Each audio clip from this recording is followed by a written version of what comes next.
तो तुम एसक्यूएल इतनी अच्छी कर सकते हो कि तुम आराम से कोई भी रिटन टेस्ट क्लियर कर सकते हो, ठीक है। पाइथन एंड क्वांट का एक बार अनुष्का, राहुल या तुम लोग इलैबोरेट कर दो बाकी लोगों के लिए। मैं एसक्यूएल का एक चीज़ बोलूँगी, मेरे से तो 1 हफ्ते में नहीं हुआ था, मुझे थोड़ा टाइम लगा था। मतलब मेरा कोर्स मैंने कोर्सेरा में किया था, सबसे बेसिक कोर्स सीक्वल का। मेरे को बेस्ट लगता है वो कोर्स, मतलब उससे अच्छा मुझे आज तक नहीं मिला।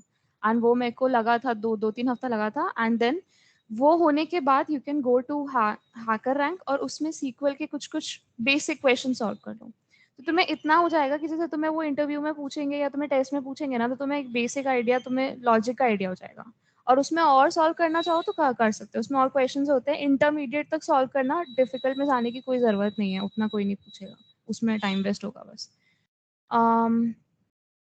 पुलकित और क्या बोला था आपने? एक तो सीक्वल हो गया और पाइथन और एप्टीट्यूड। एप्टीट्यूड। हाँ, तो मैं अपना बता देती हूँ कि मैंने कैसे-कैसे किया था। पाइथन का क्या सीन था, टू बी वेरी ऑनेस्ट मेरे को पाइथन का ज़्यादा आइडिया, मैंने प्रोजेक्ट्स किए थे, लेकिन प्रोजेक्ट्स मैंने लास्ट ईयर टाइप किए थे, तो मेरे को ज़्यादा याद नहीं था कि मैंने पाइथन वगैरह में क्या-क्या किया। पाइथन में भी ऐसे ही किया था मैंने।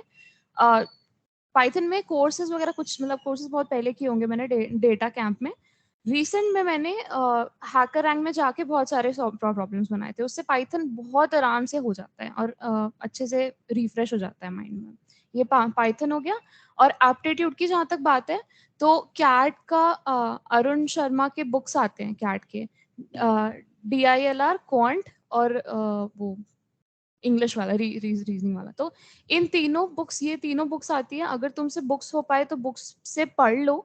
ऑब्वियसली मतलब जो कैट के लेवल के होते हैं ना, वो आई थिंक सिर्फ मास्टर कार्ड में आते हैं, बिल्कुल प्रॉपर कैट लेवल के। बाकी एप्टीट्यूड उससे बहुत ईजी होते हैं।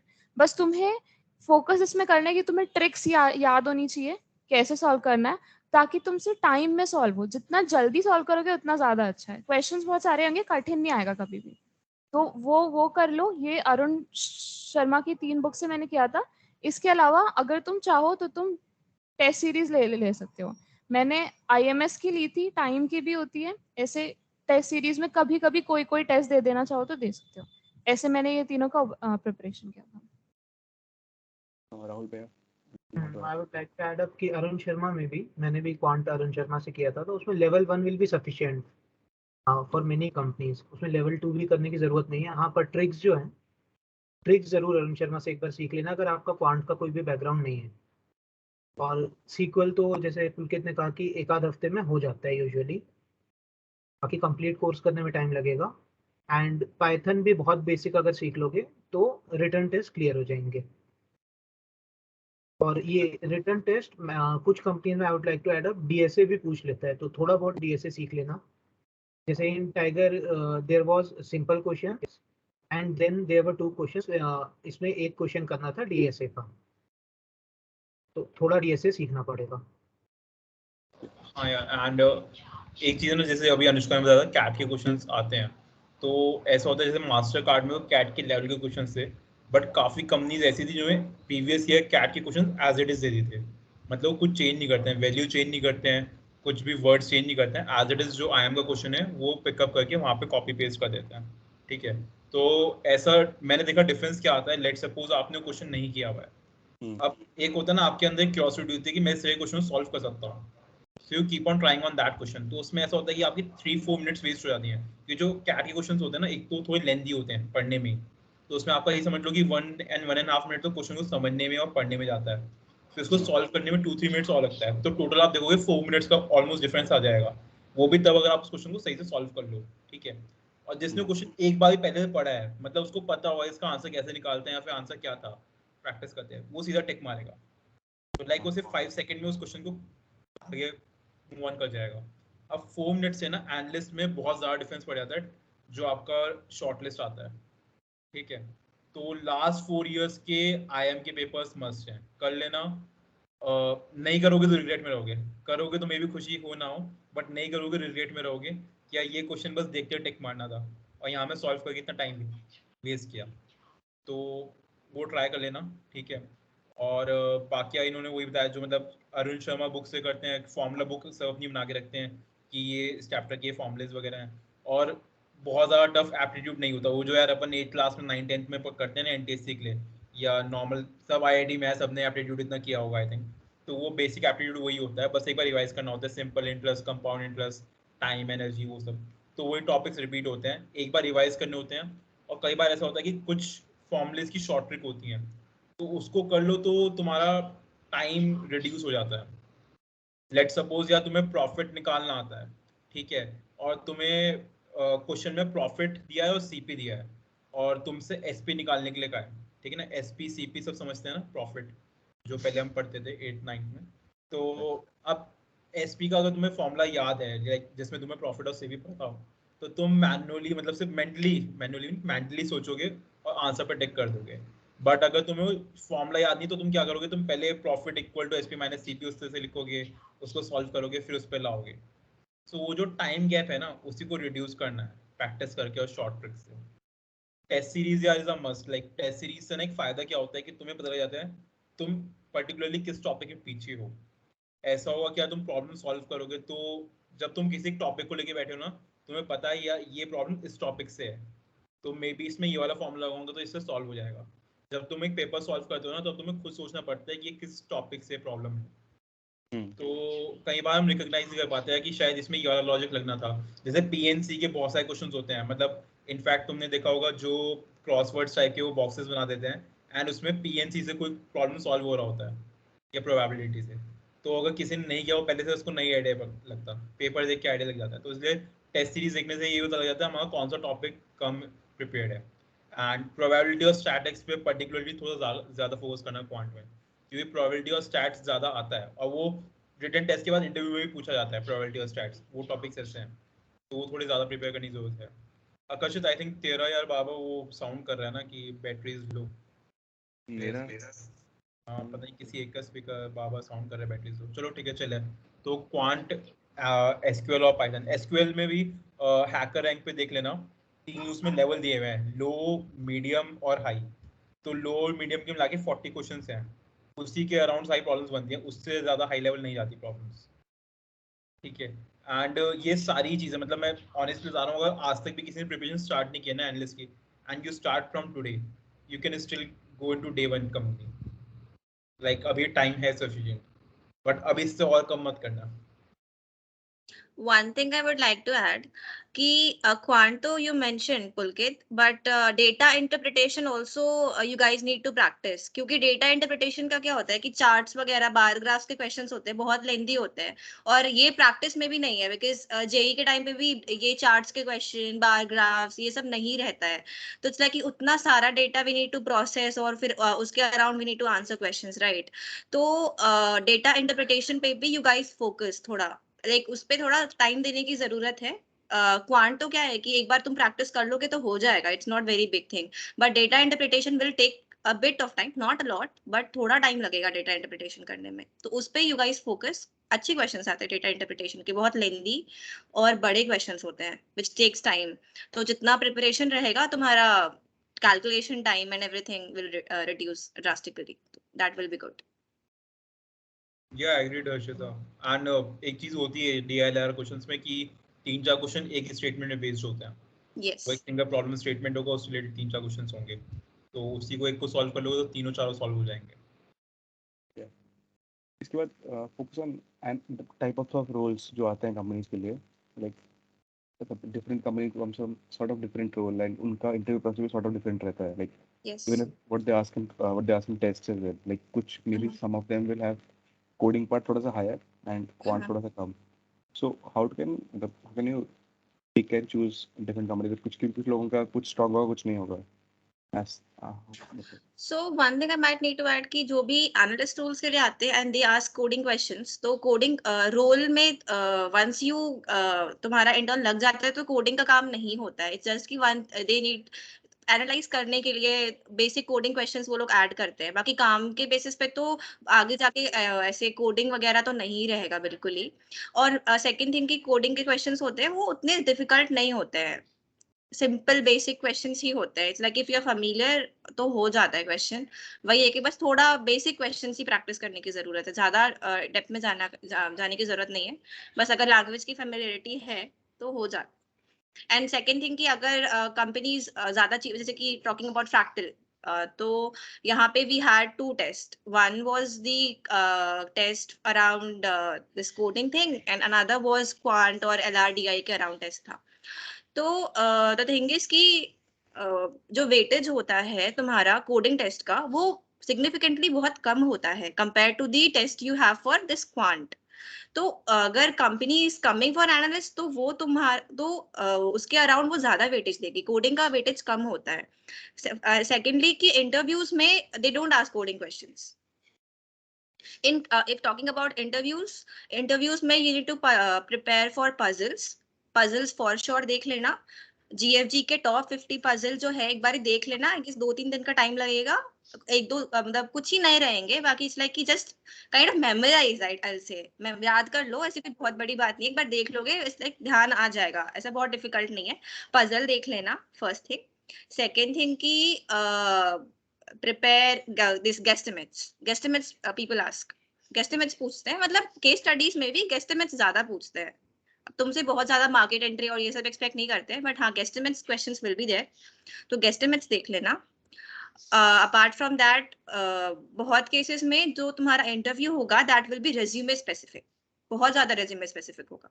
तो जो भी तुम प्रोजेक्ट लिख रहे हो, अगर तुमने कोई एक वर्ड यूज किया है, कुछ भी कोई भी एक वर्ड यूज किया है, तो यू शुड नो कि वो क्या है, हाउ इज इट वर्किंग. मतलब वो ऐसे कि हम उसको क्यों यूज कर रहे हैं वो तो है ही, बाकी मैथमेटिकल भी हाउ इज इट वर्किंग, वो क्या काम कर रहा है. कोई लाइब्रेरी है तो वो क्या काम कर रही है, यू शुड नो दैट. क्योंकि रेज्यूमे पे बहुत ग्रिल करते हैं, लाइक एंडम डेप्थ तक जाते हैं. तो इवन अगर तुमने वो प्रोजेक्ट नहीं किया है तो लेकिन फिर भी तुम जो भी चीजें मेंशन कर रहे हो, you should know that, her every single word you should know. क्योंकि रेज्यूमे ग्रिलिंग होती है बहुत, लाइक एकदम डेप्थ में जाएंगे टेक्निकल राउंड में. Yes. Pulkit bhai, you want to add something? For the analyst roles and वो सब उसको differentiate करना, and because maybe like in your case JPMC में how it was different from Okay. like आपने तो काफी सारे टेस्ट दिए होंगे, then how it different and Anushka दिया and how ठीक है. या देखो एनालिस्ट में ना कंपनीज 3 तरह के रूल्स में आती हैं. एक होता है बिजनेस एनालिस्ट, एक होता है डेटा एनालिस्ट और एक होता है प्रोडक्ट एनालिस्ट. ठीक है. तो डेटा एनालिस्ट और बिजनेस एनालिस्ट मोर और लेस सेम ही होता है, मतलब रोल्स को बस नेम अलग दिया गया है, बट उनका काम सेम ही है. और उनमें जो प्रोसेस है वो यही क्वांट जो अभी हमने एप्टीट्यूड डिस्कस किया, एप्टीट्यूड आएगा और थोड़ा टेक्निकल पार्ट आएगा. जो प्रोडक्ट एनालिस्ट वाली कंपनीज होती हैं वो थोड़ा सा प्रोडक्ट वाला पार्ट एक्सपेक्ट करती हैं कि थोड़ा सा तुमको प्रोडक्ट मैनेजमेंट का कुछ आइडिया हो. सो मे बी वो लोग क्या करते हैं, प्रोडक्ट मैनेजमेंट बेस्ड कुछ MCQs दे देते हैं. थोड़ा वो रेज्यूम शॉर्ट लिस्टिंग के टाइम देख लेते हैं कि ऐसे बंदे ने प्रोडक्ट एनालिस्ट में इंटर्न की हुई है नहीं की हुई है. प्लेसमेंट्स के इंटरव्यूज में काफी अलग हो जाता है इनका. तो इंटरव्यू वाला पार्ट में ख्याल से हम बाद में कवर करेंगे, तो तब मैं उसमें डिटेल बता दूंगा कि कैसे कैसे इनमें अलग होता है. अभी रिटन टेस्ट में समझो कि रिटन टेस्ट में बहुत ज़्यादा डिफरेंस नहीं आता. थोड़ा बेसिक्स ऑफ प्रोडक्ट मैनेजमेंट है जो कि कुछ कंपनीज पूछती हैं. 1 मिनट में स्क्रीन शेयर कर सकता हूँ क्या? हाँ श्योर.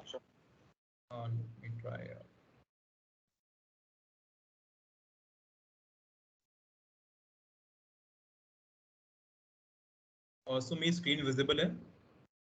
हाँ. ओके गाइस, ये ना मैंने प्लेसमेंट पोर्टल पे ना अपना एक्सपीरियंस लिखा था. सो ये JPMC वाला टैब तुम खोलोगे, मतलब मेरे ख्याल से अभी एक्सेस नहीं है शायद, तो JP Morgan CCB नाम से है ये. इसमें सर्च करोगे ना तो ये मैंने अपना एक्सपीरियंस लिखा हुआ है. इसमें ना मैंने मेंशन किया हुआ है कि हर कंपनी का टेस्टिंग प्रोसेस क्या होता है. जैसे मैं एक बार समझाता हूँ. जैसे एबेनवेव आती है तो उसकी प्रोफाइल प्रिंसिपल एनालिस्ट होती है, मतलब मोरलेस डेटा एनालिस्ट ही समझ लो. टेस्टिंग पैटर्न वो रिटन टेस्ट लेती है, GDB होता है और इंटरव्यू भी होता है. और टेस्ट टाइप में देखो यहाँ क्लियरली मेंशन किया हुआ है एप्टीट्यूड, SQL, प्रोग्रामिंग, MCQs और 2 कोडिंग क्वेश्चन देती है वो. ठीक है. अब यार जहाँ पे भी कोई कंपनी यार एनालिस्ट में अगर कोडिंग क्वेश्चन दे रही है तो एक्सपेक्ट करना वो चाहेगी कि तुम 2 में से एक कोडिंग क्वेश्चन तो क्रैक करो. मतलब rather than seeing your overall score in the test, they want to see that how you perform in each individual part. Like aptitude है तो एप्टीट्यूड में मे बी तुम 50% क्रॉस कर लो. SQL में अगर 3 क्वेरी हो 3 में से 1 या 2 क्वेरी सॉल्व कर दो. कोडिंग वाला पार्ट है उसमें 2 में से 1 क्वेश्चन कर दो. तो कंपनीज एक्सपेक्ट कि तुम हर पर्टिकुलर जोनर में कुछ क्वेश्चन सॉल्व करो, रेदर देन कि तुम सिर्फ एक में टॉप स्कोर करो और बाकी 2 में ना करो. कई बार ऐसा होता है कि लेट्स सपोज 1 आवर का टेस्ट है और उसमें लोग 1 आवर के टेस्ट में 50 मिनट्स उन्होंने एप्टीट्यूड को दिया, 10 मिनट्स अपना SQL को दिया, बट पाइथन को उन्होंने कोई पार्ट ही नहीं दिया, मतलब जो थर्ड पार्ट था टेस्ट का, तो वो ऑटोमेटिकली डिस्क्वालीफाई हो जाएंगे क्योंकि उन्होंने थर्ड पार्ट अटेम्प्ट ही नहीं किया. तो तीनों पार्ट्स में कुछ कुछ क्वेश्चंस अटेम्प्ट करना नेसेसरी है, मतलब तीनों में कुछ कुछ स्कोर लाना जरूरी है। तो ये जरूर देख लो क्या जो भी तुम टेस्ट अटेम्प्ट कर रहे हो उसमें अलग अलग क्वेश्चंस हैं क्या, और उनमें अलग अलग प्रोग्राम मतलब टाइप्स ऑफ क्वेश्चंस कवर किए हैं क्या। इसमें बाकी ना मैंने अच्छे से एक्सप्लेन किया हुआ है, देखो हर कंपनी का जैसे एडलॉइड है वो एपीएम रोल के लिए आई थी, मतलब प्रोडक्ट बेस्ड, तो उन्होंने सीधा रेज्यूम बेस्ड शॉर्टलिस्ट निकाली थी। और यार मतलब फैक्टर का प्रोसेस काफी अच्छा था, जैसे अभी बताया हर्षिता ने। तो प्रैक्टिकल में उन्होंने 2 रिटन टेस्ट लिए थे, पहला एप्टीट्यूड था और दूसरा कोडिंग था, और उन दोनों के कंबाइंड रिजल्ट के बेसिस पे उन्होंने इंटरव्यू शॉर्टलिस्ट निकाली थी। तो हर कंपनी का अलग अलग प्रोसेस है। इसमें मैं बोलूंगा कि यार तुम मेरे जो पोस्टेज से गो थ्रू करते हो कर सकते हो, इसमें मैंने ऑलमोस्ट 50 कंपनीज का डाला हुआ है। सो मैं इसका लिंक शेयर कर दूंगा। इन बेटर है मतलब इस पर डिस्कस करना चाहिए कि तुम यहाँ पे देख लेना कि हर कंपनी की क्या क्या एक्सपेक्टेशंस हैं किस रोल के हिसाब से, तो वो तुम्हें ज्यादा अच्छा बेटर समझ में आएगा रेदर देन मैं यहाँ पे समझाऊँ। ठीक है, Anushka and Rahul, you can give your views over this. मतलब मोर और लेस यही रहता है पैटर्न सबका। रिटन टेस्ट होगा और कोडिंग होता है कुछ में, बट कुछ कंपनी जो बिजनेस एनालिस्ट के लिए आती हैं they sometime provide you an excel sheet, और वो चाहती हैं कि तुम उसमें डेटा एनालिसिस करके बताओ या तुम कुछ इनसाइट्स निकाल के बताओ, लाइक फिजिक्स वाला। सो वो भी थोड़ा ट्राई कर लेना कि एनालिसिस कैसे करना है, और थोड़ा सा डैशबोर्ड प्रिपेयर करना, क्योंकि अगर क्लियर करना है, एनालिसिस तो हर कोई कर ही लेता है अगर प्रिपेयर कर रहा है तो इनसाइट्स निकाल लेगा, but dashboards also matter sometimes, तो वो प्रिपेयर कर लेना थोड़ा सा। There is specific companies कुछ some of them मतलब कुछ ऐसा वैसा पूछ लेती हैं। या अनुष्का ये जी बिजनेस एनालिस्ट पूछती हैं। मेरे टाइम में ऐसा हुआ था कि मुझे एनालिटिक्स पर से लाइक एक्सेल शीट यूज़ करना है, देन डैशबोर्ड बनाना, इतना मुझे आइडिया नहीं था उस टाइम पे। तो टू बी ऑनेस्ट मुझे उतना ज़रूरत भी नहीं पड़ा, क्योंकि हमारे टाइम में एक ही कंपनी फिजिक्स वाली ही आई थी, वो जो भी मुझे नाम नहीं याद आ रहा, वो फिजिक्स वाली कंपनी जो आई थी उसी ने पूरा ऐसे एक्सेल शीट दिया था, खूब सारा डेटा दिया था, चर्न रेट वगैरह एंड ऑल दैट, एंड उससे उन्होंने बोला था कि एनालाइज करना है, तो वो मैंने किया था, उसमें भी मेरा हो गया था। मैं जो प्रेपरेशन वाला पार्ट है ना, उसमें जो एप्टीट्यूड वगैरह है जो हमने अभी तक बताया, एप्टीट्यूड, LRDI, ये इंग्लिश वगैरह, ये सब इम्पॉर्टेंट है, ये सब मैंडेटरी है। उसके साथ साथ जो मैंने गलती की थी, मैंने कोडिंग एकदम छोड़ दी थी, मतलब मेरे को CP वगैरह मैंने एकदम ही ड्रॉप कर दिया था, जो ठीक नहीं था, क्योंकि जैसे टाइगर एनालिटिक्स आई थी तो मेरा पहला राउंड क्लियर हो गया था, लेकिन सेकेंड राउंड इसलिए नहीं क्लियर हुआ था क्योंकि मेरे से कोडिंग क्वेश्चंस नहीं हुए थे। And as much even if it does not sound logical, लेकिन एनालिस्ट की कंपनीज भी कभी कभार कोडिंग के क्वेश्चंस देती है एंड उनके बेसिस पे वो ले लेती है। कई बार कंपनीज ऐसा करती है कि या तो तुम एप्टीट्यूड वाले पार्ट में बहुत अच्छा कर दो और भले तुम कोडिंग क्वेश्चन सॉल्व ना करो, उस केसेस में भी कभी कभार कंपनीज ले लेती है, but to be on the safe side एक आध क्वेश्चन एटलीस्ट सॉल्व करना आना चाहिए। ये मतलब एनालिस्ट का यही है। प्रोडक्ट एनालिस्ट का भी टेस्ट सेम होता है, थोड़े बहुत प्रोडक्ट रिलेटेड आ जाएंगे, बाकी उनका इंटरव्यू अलग होता है। अच्छा, एक मेरे को जो याद आ रहा है, फ्लिपकार्ट का जो हुआ था ना टेस्ट, वो बहुत इंटरेस्टिंग था मेरे हिसाब से टेस्ट, क्योंकि उसका पहला test was primarily aptitude, and फिर उन्होंने सेकेंड टेस्ट जो दिया था वो बहुत बिजनेस रिलेटेड था। तो उसमें तुम्हारा एप्टीट्यूड स्किल ही यूज आएगा, लेकिन तुम्हें थोड़ा कॉमन सेंस भी आना चाहिए।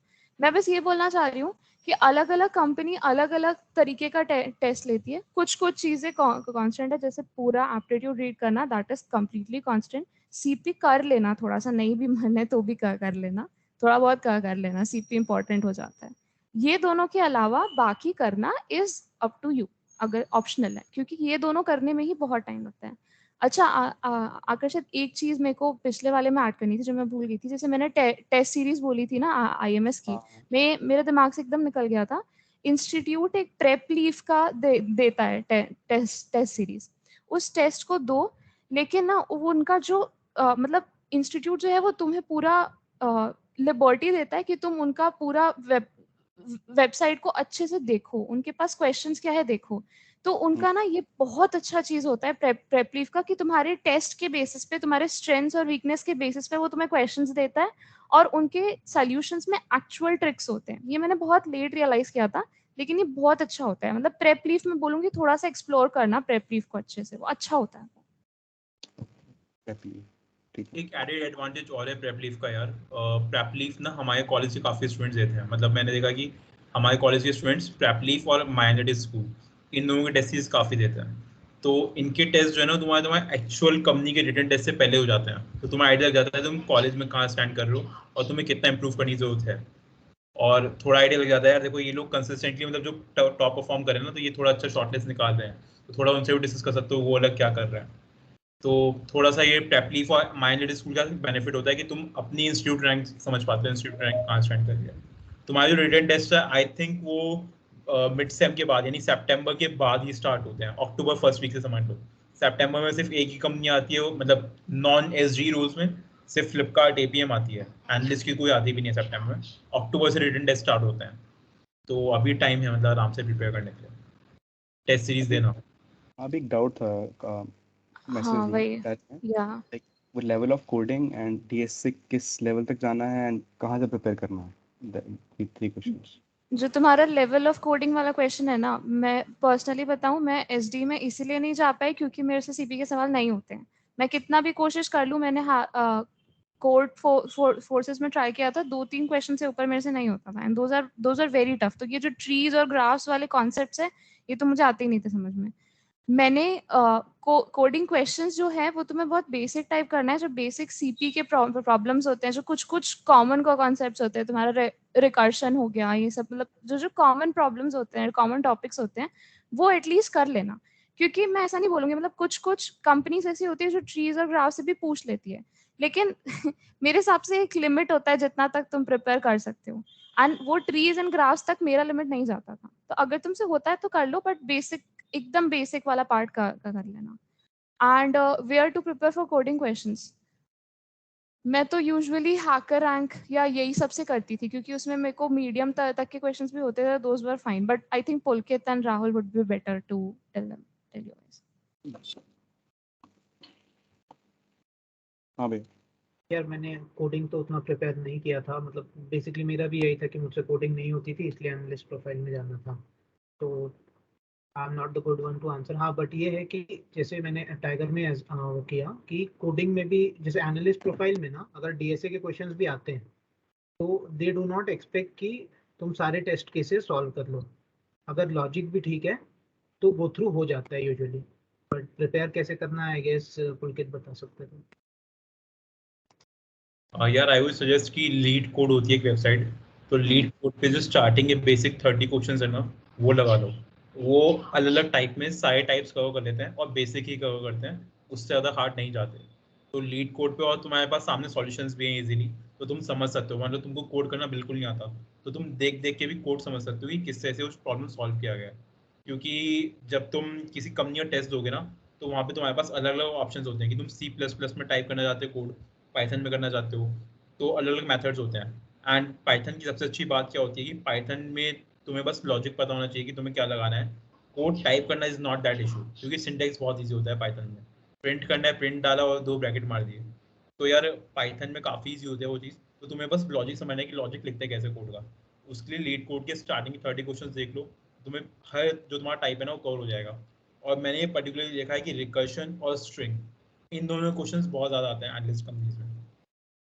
स्ट्रिंग और रिकर्शन मतलब तुम्हें मिल जाएंगे हर कंपनी में एक दो। और देखो ऐसा होता है कि हर कंपनी का ना तरीका अलग है। कोई कंपनी एक्सपेक्ट करती है कि यार हम तुम्हें आके सिखा देंगे जो भी हमें इतना लेवल ऑफ कोडिंग चाहिए। कुछ कंपनी एक्सपेक्ट करती है कि तुमको आता हो। कुछ कंपनीज एक्सपेक्ट करती हैं तुम्हें सिर्फ इंप्लीमेंट करना आता हो। जैसे मैं एग्जांपल देता हूँ, ओला एक कंपनी आती है, ठीक है। तो ओला का जो टेस्ट हुआ था उसमें उन्होंने हमको क्या कहा था कि प्रिंसिपल दिया है, रेट ऑफ इंटरेस्ट दिया है और टाइम दिया है। तो सिंपल इंटरेस्ट का फॉर्मूला लगा के कैलकुलेट करके बताओ कि सिंपल इंटरेस्ट कितना लगेगा, ठीक है। तो सिंपल इंटरेस्ट का फॉर्मूला सबको पता है, P/R/T/100 होता है, ठीक है। तो वो तुम सिंपली वहाँ पे इतना सा कोड लिखना है, मतलब बेसिक की बस तुम्हें कोड लिखना आता हो, बेसिक कोड कैसे लिखते हैं वो बस इतना चाहते थे। तो एक कंपनी टू कंपनी थोड़ा सा वेरी करता है। इसमें तुम एक काम और ये कर सकते हो कि लास्ट ईयर के क्वेश्चंस देख लो। वो टीपीओ पोर्टल पे पढ़ा है कि लोग डालते हैं कि कोडिंग में क्या क्वेश्चंस आए थे, तो तुम्हें हर कंपनी का आइडिया हो जाएगा कि ये कंपनी किस लेवल पे एक्सपेक्ट करती है तुमसे कोडिंग, ठीक है। मैं ये कहूँगा कि कंपनी स्पेसिफिक होकर प्रिपरेशन भी नहीं कर सकते। इन जनरल ही तुम अपनी प्रिपरेशन कर रहे होगे कि यार इतना इतना मैं तैयार कर लेता हूँ, ऐसे भी तुम तैयार कर नहीं जा सकते मैं बस ये कंपनी फोड़ूंगा और कोई कंपनी की प्रिपरेशन नहीं करूंगा। इन जनरल के लिए लीड कोड काफ़ी है। लीड कोड के फर्स्ट 30 क्वेश्चंस कर लो, सारे टाइप्स कवर हो जाएंगे, लॉजिक समझ में आ जाएगा, उतना सफिशिएंट है।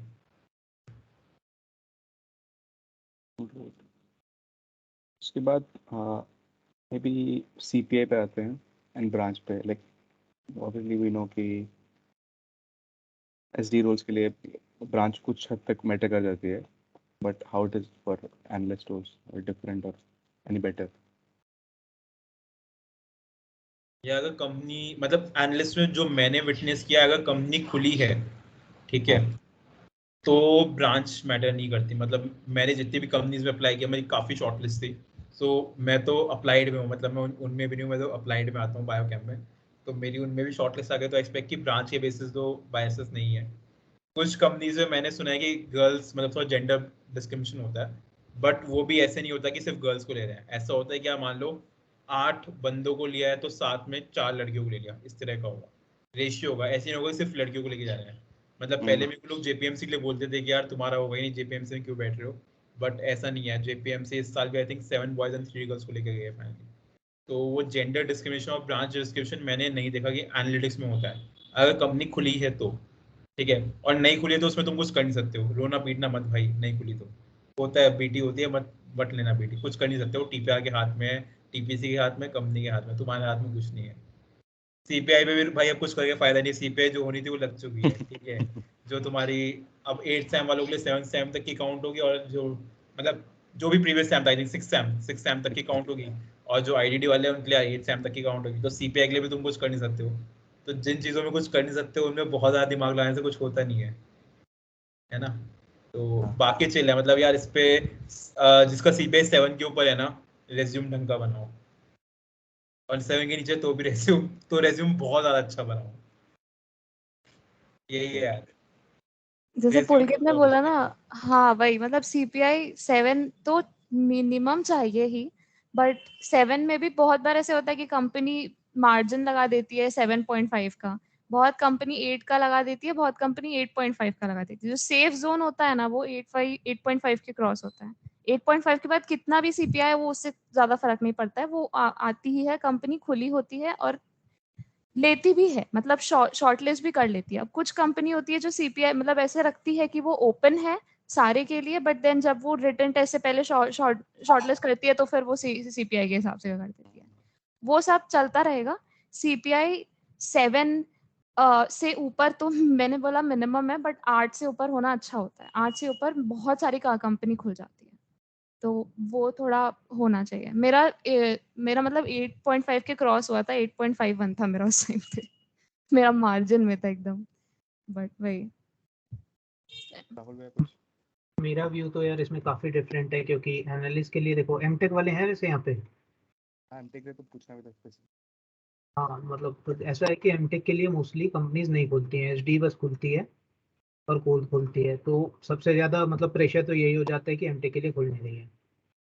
उसके बाद सीन ये है कि लोगों का अगर गैप ईयर होता है तो रिज्यूमे शॉर्टलिस्ट नहीं होता है। तो सबसे पहले तो देखो कंपनी खुलने के लिए तो हम कुछ नहीं कर सकते। हाँ मतलब मैंने अपना एक बना लिया था, अभी अगर टीपीआर वगैरह होंगे तो मारेंगे मुझे। बट ऐसा है कि मैंने बना लिया था कि हमारा एचआर पॉइंट ऑफ कांटेक्ट सिर्फ तभी हो जाता है जब पीपीटी हो। तो मैं तो हर कंपनी के पीपीटी में बैठता था और वहाँ पे हल्ला करता था कि एमटेक के लिए क्यों नहीं खुल रही है। तो ऐसे 3-4 कंपनी खुली थी। तो बाकी लोगों ने मुझे बाद में पीपीटी के लिंक देने भी बंद कर दिए थे कि आएगा और एमटेक खोलने के लिए बोलेगा।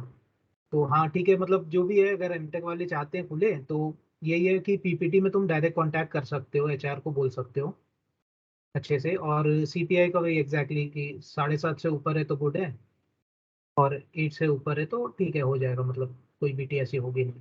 हाँ रिज्यूमे बहुत अच्छा बनाना, क्योंकि रिज्यूमे शॉर्टलिस्ट में बहुत बाहर होते हैं।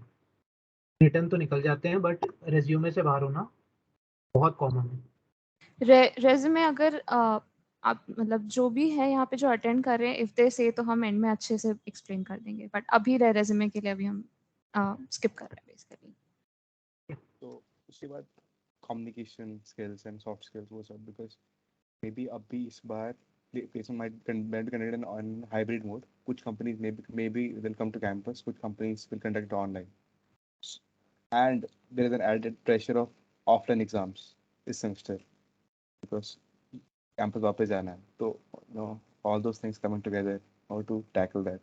ये preparation भी करनी है और CPA तो चलो अब नहीं maintain करनी, but still exams तो pass करने हैं।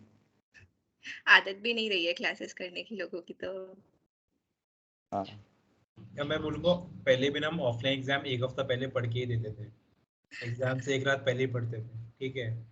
तुम्हारे एनालिस्ट के टेस्ट जो है वो मिड सेम के बाद ही होने हैं, तो ऐसा तो नहीं एग्जाम बीच में पढ़ेंगे, ठीक है। और टीपीओ की एक पॉलिसी भी है, ये पता नहीं होगी शायद लोगों को, जब एग्जाम्स होते हैं उस टाइम पे किसी कंपनी का टेस्ट नहीं होता है। तो जब तुम्हारे मिड सेम होंगे या जब तुम्हारे एंड सेम होंगे, एट दैट टाइम उस समय कोई तुम्हारा कंपनी एग्जाम नहीं होगा, कंपनी का टेस्ट, ठीक है। तो तुम्हारा मिड सेम के बाद और एंड सेम से पहले उस बीच में सारे रिटन टेस्ट होंगे, तो एग्जाम्स की इतनी टेंशन कुछ लेनी नहीं है। सीपीआई भाई जो लगना था वो लग चुका है, ठीक है।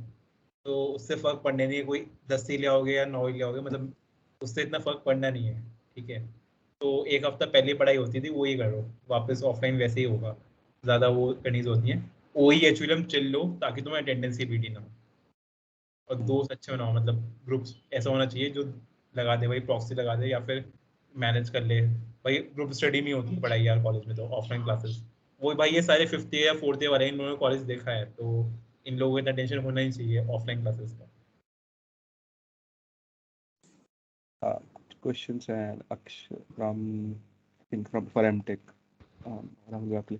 Will there be problem for MTech CSC also recording companies allowing them? भैया वो प्रॉब्लम अगर होगी तो पूरे एमटेक के लिए होगी, और यूजुअली सर्किटल के लिए तो खुल ही जाती हैं, एनालिस्ट में वैसे खुल सबके लिए जाती हैं, तो ऐसा कोई इशू होगा नहीं। ओके एंड वो सॉफ्ट स्किल वाला पार्ट मिस हो गया बीच में सीपीए के चक्कर में कि हाउ टू बताइए। अच्छा, हाँ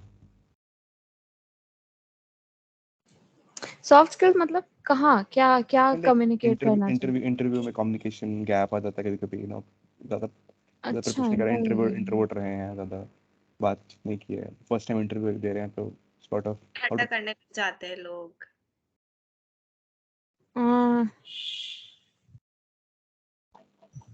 इसके लिए मैं एक बहुत इंपॉर्टेंट चीज़ बताता हूँ कि सबसे पहले ना हम पे प्रेशर होता है कि हम सबके सब, मैंने मोस्टली लोगों के साथ देखा है ये इशू होता है कि हम क्वेश्चन सुनते हैं और तुरंत आंसर दे देते हैं, बट सबसे इम्पोर्टेंट है कि पहले क्वेश्चन सुनो, प्रोसेस करो, देन रिप्लाई करो।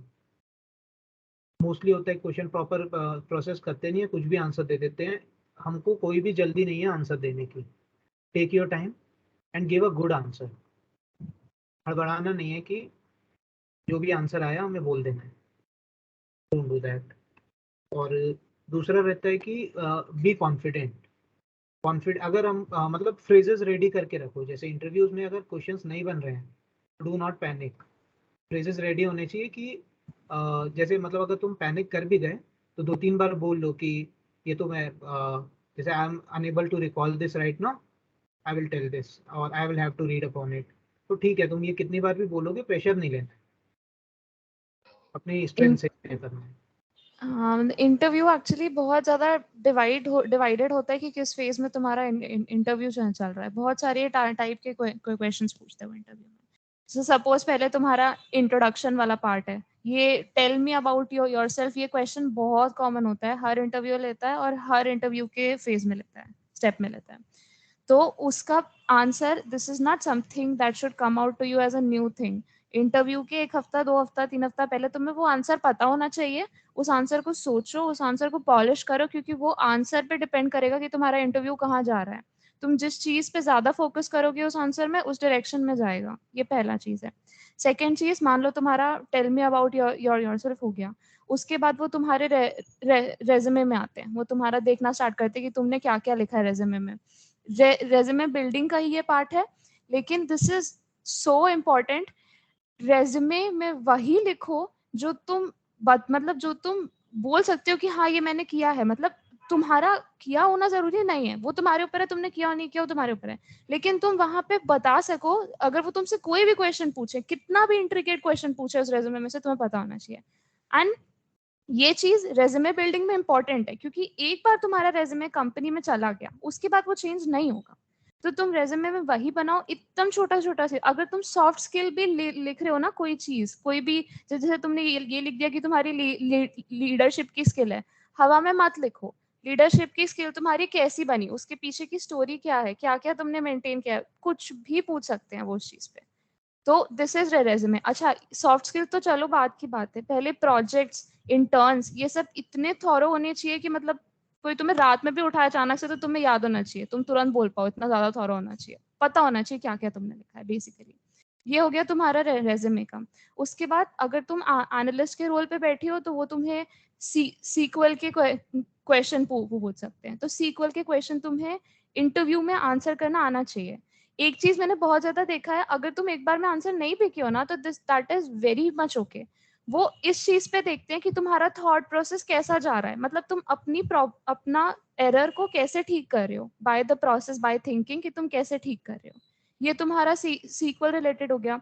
बहुत सारी कंपनीज, अच्छा एक मिस्टेक मेरे से हुई थी, मैंने अपने रेज्यूमे में सी प्लस प्लस लिखा था बेसिक स्किल में, एंड सी प्लस प्लस मैंने बहुत पहले पढ़ा था, मतलब मुझे आता था लेकिन मैंने रिवाइज नहीं किया था। तो when they asked me on the spot an interview C plus plus का क्वेश्चन मुझसे नहीं हुआ। तो एनालिस्ट भी सी प्लस प्लस का क्वेश्चन पूछ सकते हैं। That is why I am stressing कि do not write anything that you can not just justify this. ये तीन पार्ट हो गया। चौथा पार्ट, एक वो केसेस रिलेटेड पूछ सकते हैं, case study and all that, वो अब बहुत बड़ा अलग उसका पूरा डिस्कशन है, मतलब उसका रिसोर्सेज कैसे पढ़ना है, कैसे उससे प्रैक्टिस करनी है, वो सब एकदम अलग है, बट वो भी इंपॉर्टेंट होता है। केस स्टडी में एक चीज इंपॉर्टेंट ये है, हमेशा वो जैसे तुम्हें केस देंगे ना, पहले तुम थोड़ा देर सोचो उनके मतलब उनको बोल दो कि आई टेक अ मिनट और to to think about it. पूरा क्वेश्चंस लिखो एक साथ, और उनसे क्लास, मतलब फिर वही है ना, वो पूरा केस स्टडी का अलग जाता है, वो फिर अलग देखेंगे। और लास्ट के HR questions, 5-6 common HR questions होते हैं जो तुम गूगल में सर्च करोगे, 5 कॉमन HR क्वेश्चन तुम्हें मिल जाएंगे और वो वही पूछते हैं। तो प्रिपेयर्ड रखो, जब तुम्हें पता है क्या पूछने वाले हैं तो फिर क्यों रिस्क करना। ये बेसिकली पूरा, लगता है मैंने ज्यादा बोल दिया। जस्ट अ टिप, जो इंटरव्यू होता है ना यार, वो एक डिस्कशन होता है, वो क्वेश्चन आंसर नहीं होता। कई लोग ना उसको क्वेश्चन आंसर ले लेते हैं कि इंटरव्यू क्वेश्चन पूछेगा और हम आंसर करेंगे और आंसर परफेक्ट होना चाहिए। जैसे वो पूछेगा एप्पल का कलर क्या है, मैं बोलूँगा रेड, ऐसे नहीं है ना। तो वहाँ पे ना वो एक डिस्कशन कर रहे हैं, उनको आंसर्स पता है, वो जो तुमसे क्वेश्चन पूछ रहे हैं ऐसे नहीं उनके पास आंसर्स नहीं है, वो आंसर ढूंढने तुम्हारे पास आ गए हैं, आंसर्स के पास ऑलरेडी हैं सब क्वेश्चंस के। वो बस देख रहे हैं कि तुम्हारी अप्रोच क्या है, या जब तुमसे कोई चीज़ ऐसी पूछी जाती है तुम्हें नहीं पता, तुम्हारा रिएक्शन कैसा होता है उस चीज़ पे, ठीक है। तो जैसे एक वो देखते हैं कि यार तुम अटेम्प्ट करते हो नहीं करते हो, तुम्हें कोई चीज़ नहीं पता, तुम ट्राई करते हो कि यार ये मे बी ये लॉजिक लग जाए तो मे बी ये चीज़ ऐसे सॉल्व हो, तो तुम एफर्ट करते हो नहीं करते हो, सोचना कितना ट्राई करते हो। जब तुम्हें देखो उनको भी पता है कि पजल्स पूछते हैं वो लोग, पजल्स के ऑलरेडी वेबसाइट है, वहां से तुम लोग पजल रट के जाओगे, आंसर बता दोगे। मे बी कोई नजर नई पजल भी पूछ सकता है, ठीक है। सबको पता है GFG में पजल्स पढ़ी हो 85, सब वो 85 पजल पढ़ के जाते हैं, उनसे पूछेंगे। मेरे इंटरव्यू बता रहा हूँ, मेरे इंटरव्यू हुआ था इसमें housing.com में, उन्होंने 2 पजल पूछी थी और दोनों GFG पे नहीं थी, ठीक है। और उन्होंने कहा था क्वेश्चन बस ये था, वो देखना चाहते थे कि अप्रोच क्या लगाओ। तो वो चाहते हैं कि यार तुम अप्रोच लगाओ, कुछ लॉजिक लगाओ, तुम बस ये कोई ऐसा हो कि तुम बताओ कि यार मैंने ये सोचा था और इस हिसाब से ये चीज़ ऐसे होगी। वो ये सुनना चाहते हैं, वो ये नहीं सुनना चाहते कि इसका आंसर ये है, ये सही है गलत है, सही गलत तो है ही नहीं यार। उनको बस देखना है कि तुम्हारी अप्रोच क्या है, कुछ लगाते भी हो नहीं लगाते। तो वो चीज़ है, ठीक है। जो प्रिपेयर करते हैं यार, जैसे इंट्रोड्यूस योरसेल्फ है या फिर इंटर्नशिप, वो बोलते हैं explain us any one of your internships और प्रोजेक्ट्स। उसमें ना हमेशा 2 तरह तैयार करो, एक है तुम्हारा शॉर्ट पार्ट, एक होता है लॉन्ग पार्ट। कई बार वो चाहेंगे कि तुम डिटेल में इंटर्नशिप एक्सप्लेन करो, तो थोड़ा डिटेल में लेके जाओ। कई बार तुम ऑलरेडी इंटरव्यू में थक चुके होंगे और तुम चाहते हो कि शॉर्ट में इसको कंप्लीट करो, तो एक शॉर्ट पार्ट प्रिपेयर रखो। तो इंटर्न या अपना प्रोजेक्ट कैसे डिस्क्राइब करना है उसको शॉर्ट में भी रखो और एक डिटेल में भी रखो, डिपेंडिंग अपॉन वो तुम्हें खुद समझ में आएगा इंटरव्यू कैसा है, सिचुएशन कैसी है, तो कौन सा वाला आंसर देना है वो तुम्हें खुद पता रहेगा। बट कुछ स्टैंडर्ड क्वेश्चन होते हैं, जैसे अनुष्का ने कहा इंट्रोड्यूस योरसेल्फ। हर इंटरव्यू, चाहे वो टेक्निकल हो, चाहे वो HR राउंड हो, फर्स्ट राउंड हो, कोई भी राउंड हो, हर इंटरव्यू का पहला क्वेश्चन यही होगा, इंट्रोड्यूस योरसेल्फ। मैं क्या करता था, मैं जानबूझ के, मैं बताता हूँ, मैं हमेशा ये बोलता था, people around me often call me as the biggest जुगाड़ू ऑफ IIT BHU। तो जब मैं ये बोलता था ना, तो एकदम वो पूछते जुगाड़ू क्यों बोलते थे तुमको लोग, मेरे को पता था वो ये चीज़ पूछेंगे। फिर मैं उनको स्टोरी सुनाता था, देखो ये स्टोरी है, मैंने ये किया, और उसमें मैं बताता था देखो मैंने ये मैनेज किया, टाइम मैनेजमेंट किया, लोगों को मैनेज किया, ये चीज़ें करी और ऐसे जुगाड़ बिठाया। तो मैं अपनी अलग अलग क्वालिटीज में उनको इंक्लूड करा देता। तो इसको बोलते हैं ड्राइविंग द इंटरव्यू। कई बार लोग मेरे से पूछते हैं भाई इंटरव्यू में क्या एक्सपेक्ट करें। ड्राइविंग द इंटरव्यू हमेशा एक्सपेक्ट करो। ड्राइविंग द इंटरव्यू का मतलब है कि इंटरव्यू अपने कोई फिक्स क्वेश्चन नहीं लाया है, वो तुमसे इंट्रोड्यूस योरसेल्फ स्टार्ट करता है, समझता है क्या तुमने इंटर्नशिप कोई अच्छी बताई है, प्रोजेक्ट अच्छा होता है या फिर कुछ और बताया, उसमें से क्वेश्चन पूछता है, जो तुम बोल रहे हो उसमें से क्वेश्चन पूछना, इसको ड्राइविंग द इंटरव्यू बोलते हैं। ठीक है। तो ये बहुत ज्यादा कॉमन होता है क्योंकि जितने लोग हायर करने आते हैं ना वो सब ऑलरेडी यार वो लोग 2 साल जॉब कर रहे हैं, उनको इतना टाइम नहीं लगाना, उनके लिए एक नॉर्मल डे है कंपनी में जिसमें उनको हायरिंग के लिए भेज दिया है, तो वो बस तुमसे तुम्हारा पूछेंगे और उसी में टाइम निकालते चले जाएंगे। और बस जो बोलते हैं ना कि रेज्यूम में झूठा मत लिखो, वो इसलिए कहते हैं क्योंकि तुम वही बोलोगे तुमने अपने रेज्यूम में लिखा है और वो वही चीज पूछेगा। तुमने अगर रेज्यूम में लिखा है ना मशीन लर्निंग, तो वो पूछेगा मशीन लर्निंग दबा के। तुमने नहीं लिखा ना तो मे बी वो पूछ ले, बट चांसेस 60% से ज्यादा कम हो जाता है क्या वो नहीं पूछेगा मशीन लर्निंग, तुमने तो सीवी में नहीं लिखा। बट अगर लिखा है ना तो मान के चलना वो पूछ लेगा यार। और जब वो पूछेगा और तुम नहीं बताओगे ना तब वहाँ बैड इंप्रेशन बनता है। तुम्हें नहीं आता, तुमने नहीं लिखा कोई बात नहीं, पर तुमने लिखा है और तुमको नहीं आता तब दिक्कत होती है। तो वो चीज़ थोड़ा सा मैनेज करना होता है और इसलिए कहते हैं कि रेज्यूम में टू ऑनेस्ट रहना होता है। ठीक है। बाकी प्रोजेक्ट और इंटर्न मैंने देखा है बहुत सारे लोग शायद कमेंट्स में भी किसी ने लिखा है कि भैया प्रोजेक्ट कैसे करें, कहाँ से करें। ठीक है। प्रोजेक्ट या मतलब ऑनलाइन तुम कैगल पे जाओगे बहुत सारे मिल जाएंगे, किसी सीनियर के रेज्यूम उठा लोगे, दोस्तों के रेज्यूम उठा लोगे, आईडीडी वालों को सबको बोल रहे हो तुम्हारे बीटेक वाले दोस्तों ने अभी जस्ट प्लेसमेंट दिए हैं उनके प्रोजेक्ट्स ले सकते हो। बट प्रोजेक्ट जो लो ना उसको अच्छे से समझो, एक एक चीज़ को क्वेश्चन करो कि कैसे होता है। जैसे मैं एग्जांपल देता हूँ, मेरे एक फ्रेंड ने मेरा एक प्रोजेक्ट कॉपी किया था, सो उसमें था के मींस क्लस्टरिंग रिलेटेड था। ठीक है। तो वहाँ पे ऐसा था कि उसने बोला कि हमने के मींस क्लस्टरिंग से ये प्रॉब्लम सॉल्व किया। तो इंटरव्यू ने पूछा अच्छा के मींस क्लस्टरिंग क्या होता है, उसने बताया। तो उसने पूछा कि तुमने के की वैल्यू कैसे डिसाइड की, वहाँ पे वो थोड़ा अटक गया, फिर भी उसने कुछ बना के बोल दिया। फिर उसके बाद उसने पूछा कि इसको किस ग्राफ पे प्लॉट करते हैं, उस पर एक्स एक्सिस पे क्या होता है, वाई एक्सिस पे क्या होता है। तो उसने वो थोड़ा घबरा गया वहाँ पे। फिर उसने कुछ टर्म बोल दी एक्स ओ जेड ऐसे कुछ करके। तो उसने पूछा उसकी फुल फॉर्म क्या होती है, अच्छा ये ऐसा क्यों होता है। तो जो तुम जितना बताओगे ना डीप में जाएगा। तो अगर तुम किसी प्रोजेक्ट कॉपी कर रहे हो ना, कॉपी करना गलत नहीं है, बट उसको डिटेल में समझ लो भाई, एक एक क्वेश्चन ये क्यों होता है, कैसे होता है। छोटे बच्चे होते हैं ना वो परेशान कर देते हैं पूछ पूछ के, वो करो भाई। नहीं करोगे तो इंटरव्यू तुम्हें परेशान करेगा, सीधी बात।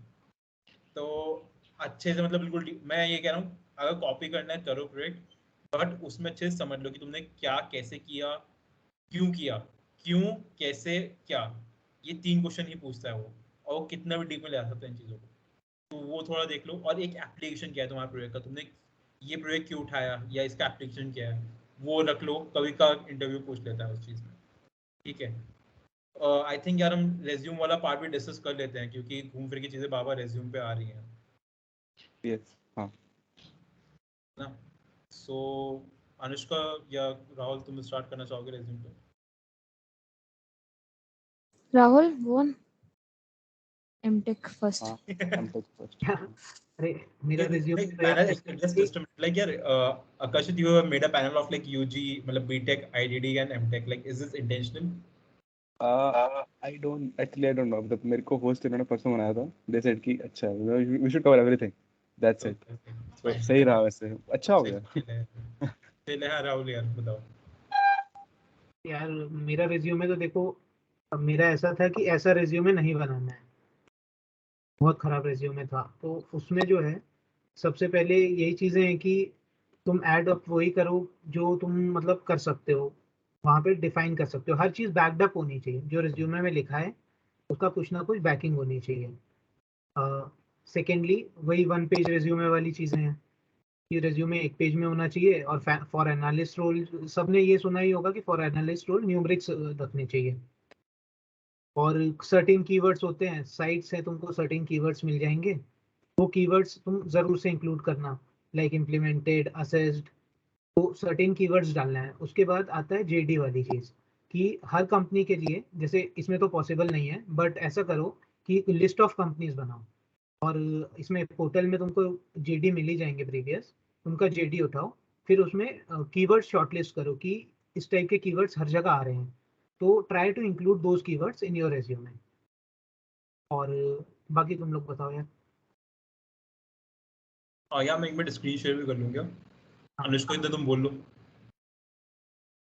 अरे नहीं नहीं भैया आप करो करो, आपका सुनेंगे, करिए करिए स्क्रीन। नहीं चल है। स्क्रीन विजिबल है क्या रेज्यूम वाली? हाँ विजिबल है। अच्छा या वैसे देखो मैं बता देता हूँ, मतलब जितनी कंपनी से मैंने अप्लाई किया था तो मैं किसी भी रेज्यूम पे शॉर्टलिस्ट में नहीं कटा।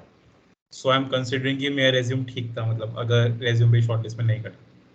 ठीक है। नॉट बीइंग प्रिटेंशियस बस बता रहा हूँ मतलब, तो उससे तुम आइडिया ले सकते हो जो मेरा रेज्यूम था। ठीक है। ये स्टार्टिंग का जो पार्ट है तुम्हारा CPI वगैरह। अब मैं देखा कई लोग क्या करते हैं, रेज्यूम खाली होता है तो अलग अलग सेमेस्टर CPI डाल देते हैं। मत करना, कोई वो अलग अलग सेमेस्टर रेज्यूम के CPI नहीं देखता, सिर्फ अपना टोटल CPI डालना, SPI मत डालना। क्योंकि कई बार वो ट्रेंड देख लेते हैं कि यार तुम्हारा ऑनलाइन सेम में SPI तो बहुत ज़्यादा है, ऑफलाइन में कम है, तो वो भी कोई अच्छा ऐसे इम्पैक्ट नहीं देगा। तो वो मत करना, एक लाइन में ही CPI वगैरह डालना, ठीक है। ये स्किल्स वाला पार्ट एक्स्ट्रा होता है जो तुम खुद से ऐड कर सकते हो, जिसमें जैसे मैं इसमें language, technologies, area of interest डाला है। तो किसी के रेज्यूम में लेंथ कम पढ़ रहे हो ना, तो एरियाज ऑफ इंटरेस्ट डाल सकते हो। एरियाज ऑफ इंटरेस्ट एक अच्छी चीज़ है जिससे तुम अपना रेज्यूम का लेंथ थोड़ा बढ़ा सकते हो, अगर शॉर्ट पढ़ रहा हो तो, ठीक है। मतलब मे बी यहाँ पे एमटेक वाले लोग हैं तो उनके लिए शायद शॉर्ट पढ़ रहा हो, बीटेक और IDT वालों ने दबा के फेस्ट और क्लब में काम किया, उनका तो शॉर्ट बैठ ही नहीं सकता सी, आई एम एक्सपेक्टिंग, ठीक है। अब यार इसमें जैसे मैंने लैंग्वेज डाल दी पाइथन और SQL, मुझे ये दो आती थी, और देखो इन दो से सफिशिएंटली सब में शॉर्टलिस्ट आ जाती थी। टेक्नोलॉजीज में जुपिटर नोटबुक जो है मैं प्लेटफॉर्म डाला है कि जिसपे पाइथन वर्क करते हैं, MX एक्सेल हो गया, बेल्समिक वायरफ्रेम्स जो मैं डाला, ये मेरे को प्रोडक्ट एनालिस्ट में काफ़ी हेल्प करता है शॉर्टलिस्ट करने में, क्योंकि ये एक तरह का डिजाइनिंग टूल है, या कैनवा जो है। तो अगर कोई प्रोडक्ट एनालिस्ट कंपनी में बैठ रहा है, so you can add some designing software जो तुमको आता हो। कैनवा बहुत ईजी है, बच्चा चलाना जान जाता है कैनवा को, तो तुम जाके अभी वेबसाइट खोलो, कोई कार्ड बनाओगे 10 मिनट में सीख जाओगे। तो अगर कोई प्रोडक्ट एनालिस्ट के रूल में बैठ रहा है, तो टेक्नोलॉजीज में मतलब या कोई सॉफ्टवेयर डाल देना जो तुमको डिजाइनिंग टूल आता हो, क्योंकि designing tool is a good thing जो कंसिडर किया जाता है प्रोडक्ट रूल के लिए, ठीक है। फिर एरियाज ऑफ इंटरेस्ट क्या है तुम्हारे ऊपर हो गया, तुम्हें जो डालना है। मैं generally analytics, market research, consulting डाल देता था, तो इससे मेरे को ऐसा लगता था कि कोई CV में कीवर्ड चेक कर रहा है और वो एनालिटिक्स या कंसल्टिंग डालेगा तो मेरा यहाँ पर ऑलरेडी कवर हो जाएगा, और इन्हीं चीज़ों का मेरा वो भी है, तो ऐसा ही लगेगा कि मेरा कहीं और इंटरेस्ट है और मैं इस जॉब में आ गया, तो थोड़ा मैं ऐसा अलाइन लगेगा, ठीक है। उसके बाद तुम्हारी इंटर्नशिप्स हैं।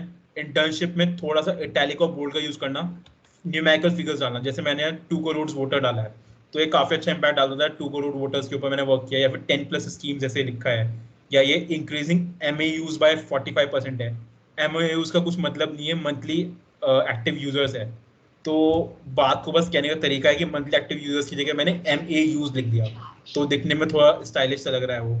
और थोड़ा मैंने फिगर्स को बोल्ड कर दिया, जहाँ भी मेरी फिगर्स है उनको मैंने बोल्ड कर दिया, जैसे 1 बिलियन USD है, 20 है, तो ये जो फिगर्स है ना, न्यूमेरिकल फिगर्स, इनको थोड़ा सा बोल्ड कर दो, तो उससे इम्पैक्ट पड़ता है। ऐसा होता है ना कि अगर तुमने सिर्फ सिंपली लिखा, तुमने काम क्या किया, तो उससे तुम्हारा इम्पैक्ट नहीं पता लगता।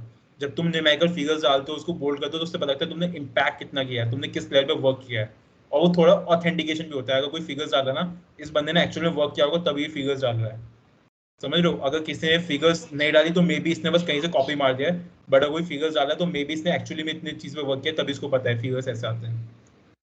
सर्टिफाइड कोर्सेज यार अगर हो किसी के पास तो डाल देना। सर्टिफाइड कोर्सेज मैं देखा कि वो अच्छा लगता है उनको कि तुमने कोई सर्टिफाइड कोर्स किया हो। इसमें मैंने क्या किया था ना, जैसे एक दो तो मेरे कोर्सेरा वाले कोर्स थे वो डाल दिए, साथ में मैंने क्या किया था, इंस्टीट्यूट का कोर्स होता है डेटा एंड डेटा इकोनॉमी, तो ये मेरे को किसी ने बोला कि काफी अच्छा कोर्स लगता है CV में देखने के लिए, तो डेटा एंड डेटा इकोनॉमी में ये डाल देता, ये कोर्स अच्छा लगता है। POR डाल दो अपनी 2-3, और ऑनर्स एंड अचीवमेंट डाल दो, ये तो सबको पता ही है, तुम लोग कर लेते हो। और रेज्यूम या 1 पेज का बनाना, 1 पेज का resume is an ideal resume, ठीक है। 1 पेज से ज़्यादा का रेज्यूम अच्छा नहीं लगता। 1 पेज का रेज्यूम ना हो, ग्रामरली से 2-3 बार चेक कर लो, कोई भी ग्रामेटिकल मिस्टेक ना हो, ठीक है। और छोटी छोटी बातों को ध्यान जैसे होते हैं, जैसे हम एंड लिखते हैं, तो कई बार हम जल्दी जल्दी में एन लिख देते हैं, या फिर AND लिखेंगे, या फिर S वाला एंड लिखेंगे। जो भी लिखना है वो लिखो, बट उसको यूनिफॉर्म रखो पूरे CV में, एक ही तरह का एंड यूज़ करो पूरे CV में, ठीक है। और थोड़ा बोल्ड एंड इटैलिक्स का यूज़ करो, जब ये टूल है तुम्हारे पास तो यूज़ करो, क्योंकि तुम नहीं करो तो बाकी लोग तो कर ही रहे हैं, ठीक है। तो जो तुम्हें टूल्स दिए गए इनका मतलब थोड़ा यूज़ करो, तो इससे तुम्हारा एक डिसेंट अच्छा CV बन सकता है। और अपना जो जो भी तुम CV बनाओ ना, उसको एटलीस्ट 3-4 सीनियर्स जिनको तुम जानते हो उनसे रिव्यू कराओ। मैंने भी अपना सीनियर मतलब मैंने आई थिंक अपना CV 5 सीनियर से रिव्यू कराया था, जो ऑलरेडी एनालिटिक्स में वर्क कर रहे थे या फिर उस साल उनकी ज्वाइनिंग हुई थी। तो उनके ना काफ़ी अच्छे इंसाइट्स मिलते हैं कि यार ये पॉइंट बहुत फालतू लिखा हुआ है तूने। कई बार ऐसा होता है हमें खुद साउंड कर रहा था ये बहुत कूल लग रहा है लिखने में, सामने वाला बताता है भाई ये बहुत बकवास लग रहा है जो तूने लिखा है, या फिर ये बहुत ऐसा लग रहा है कि यार तूने पक्का कहीं से टेप के मारा है, ये तूने खुद तो किया नहीं, ये बहुत ज़्यादा हाइपोथेटिकल हो गया ये।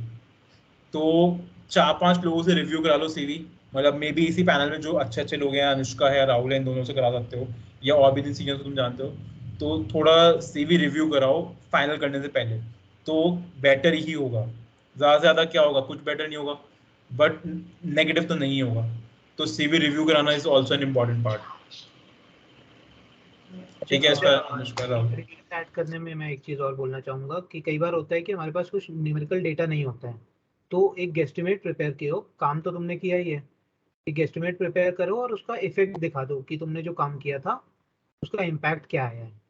लाइक पुलकित ने लिखा था 45% MAU, तो एक गेस्टिमेट कर सकते हो कि इतना इम्पैक्ट पड़ेगा, क्योंकि समटाइम्स हम प्रोजेक्ट करते हैं पर हमें कंपनी से फीडबैक वापस मिलता नहीं है कि क्या इम्पैक्ट हुआ या क्या सॉल्यूशन उन्होंने इम्प्लीमेंट किए जो हमने सॉल्व दिए थे। तो उनको जो है लिख दो, बट वही है, बैकिंग रखना, या तो try to be very honest, या फिर पहले से जो भी लाइक किया है उसके अराउंड पूरी एक वर्ल्ड बिल्डअप कर लो कि मैंने ये किया था, और उसको बहुत अच्छे से प्रिपेयर करो।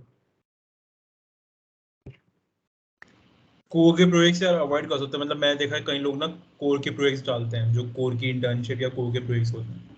अनटिल अनलेस कि तुम्हारा रेज्यूम बहुत छोटा पड़ रहा है लेंथ में, अवॉइड करो कोर के प्रोजेक्ट्स। मतलब कोर से ना एक अच्छा व्यू नहीं जाता, कहीं ना काफ़ी कंपनी से दिमाग में होता है कि यार बंदा ना अभी 2 साल के लिए प्लेसमेंट लेगा, 2 साल की जॉब करेगा और फिर यूएस निकल जाएगा GRE वगैरह करके। ठीक है, ये कोर वाला बंदा है।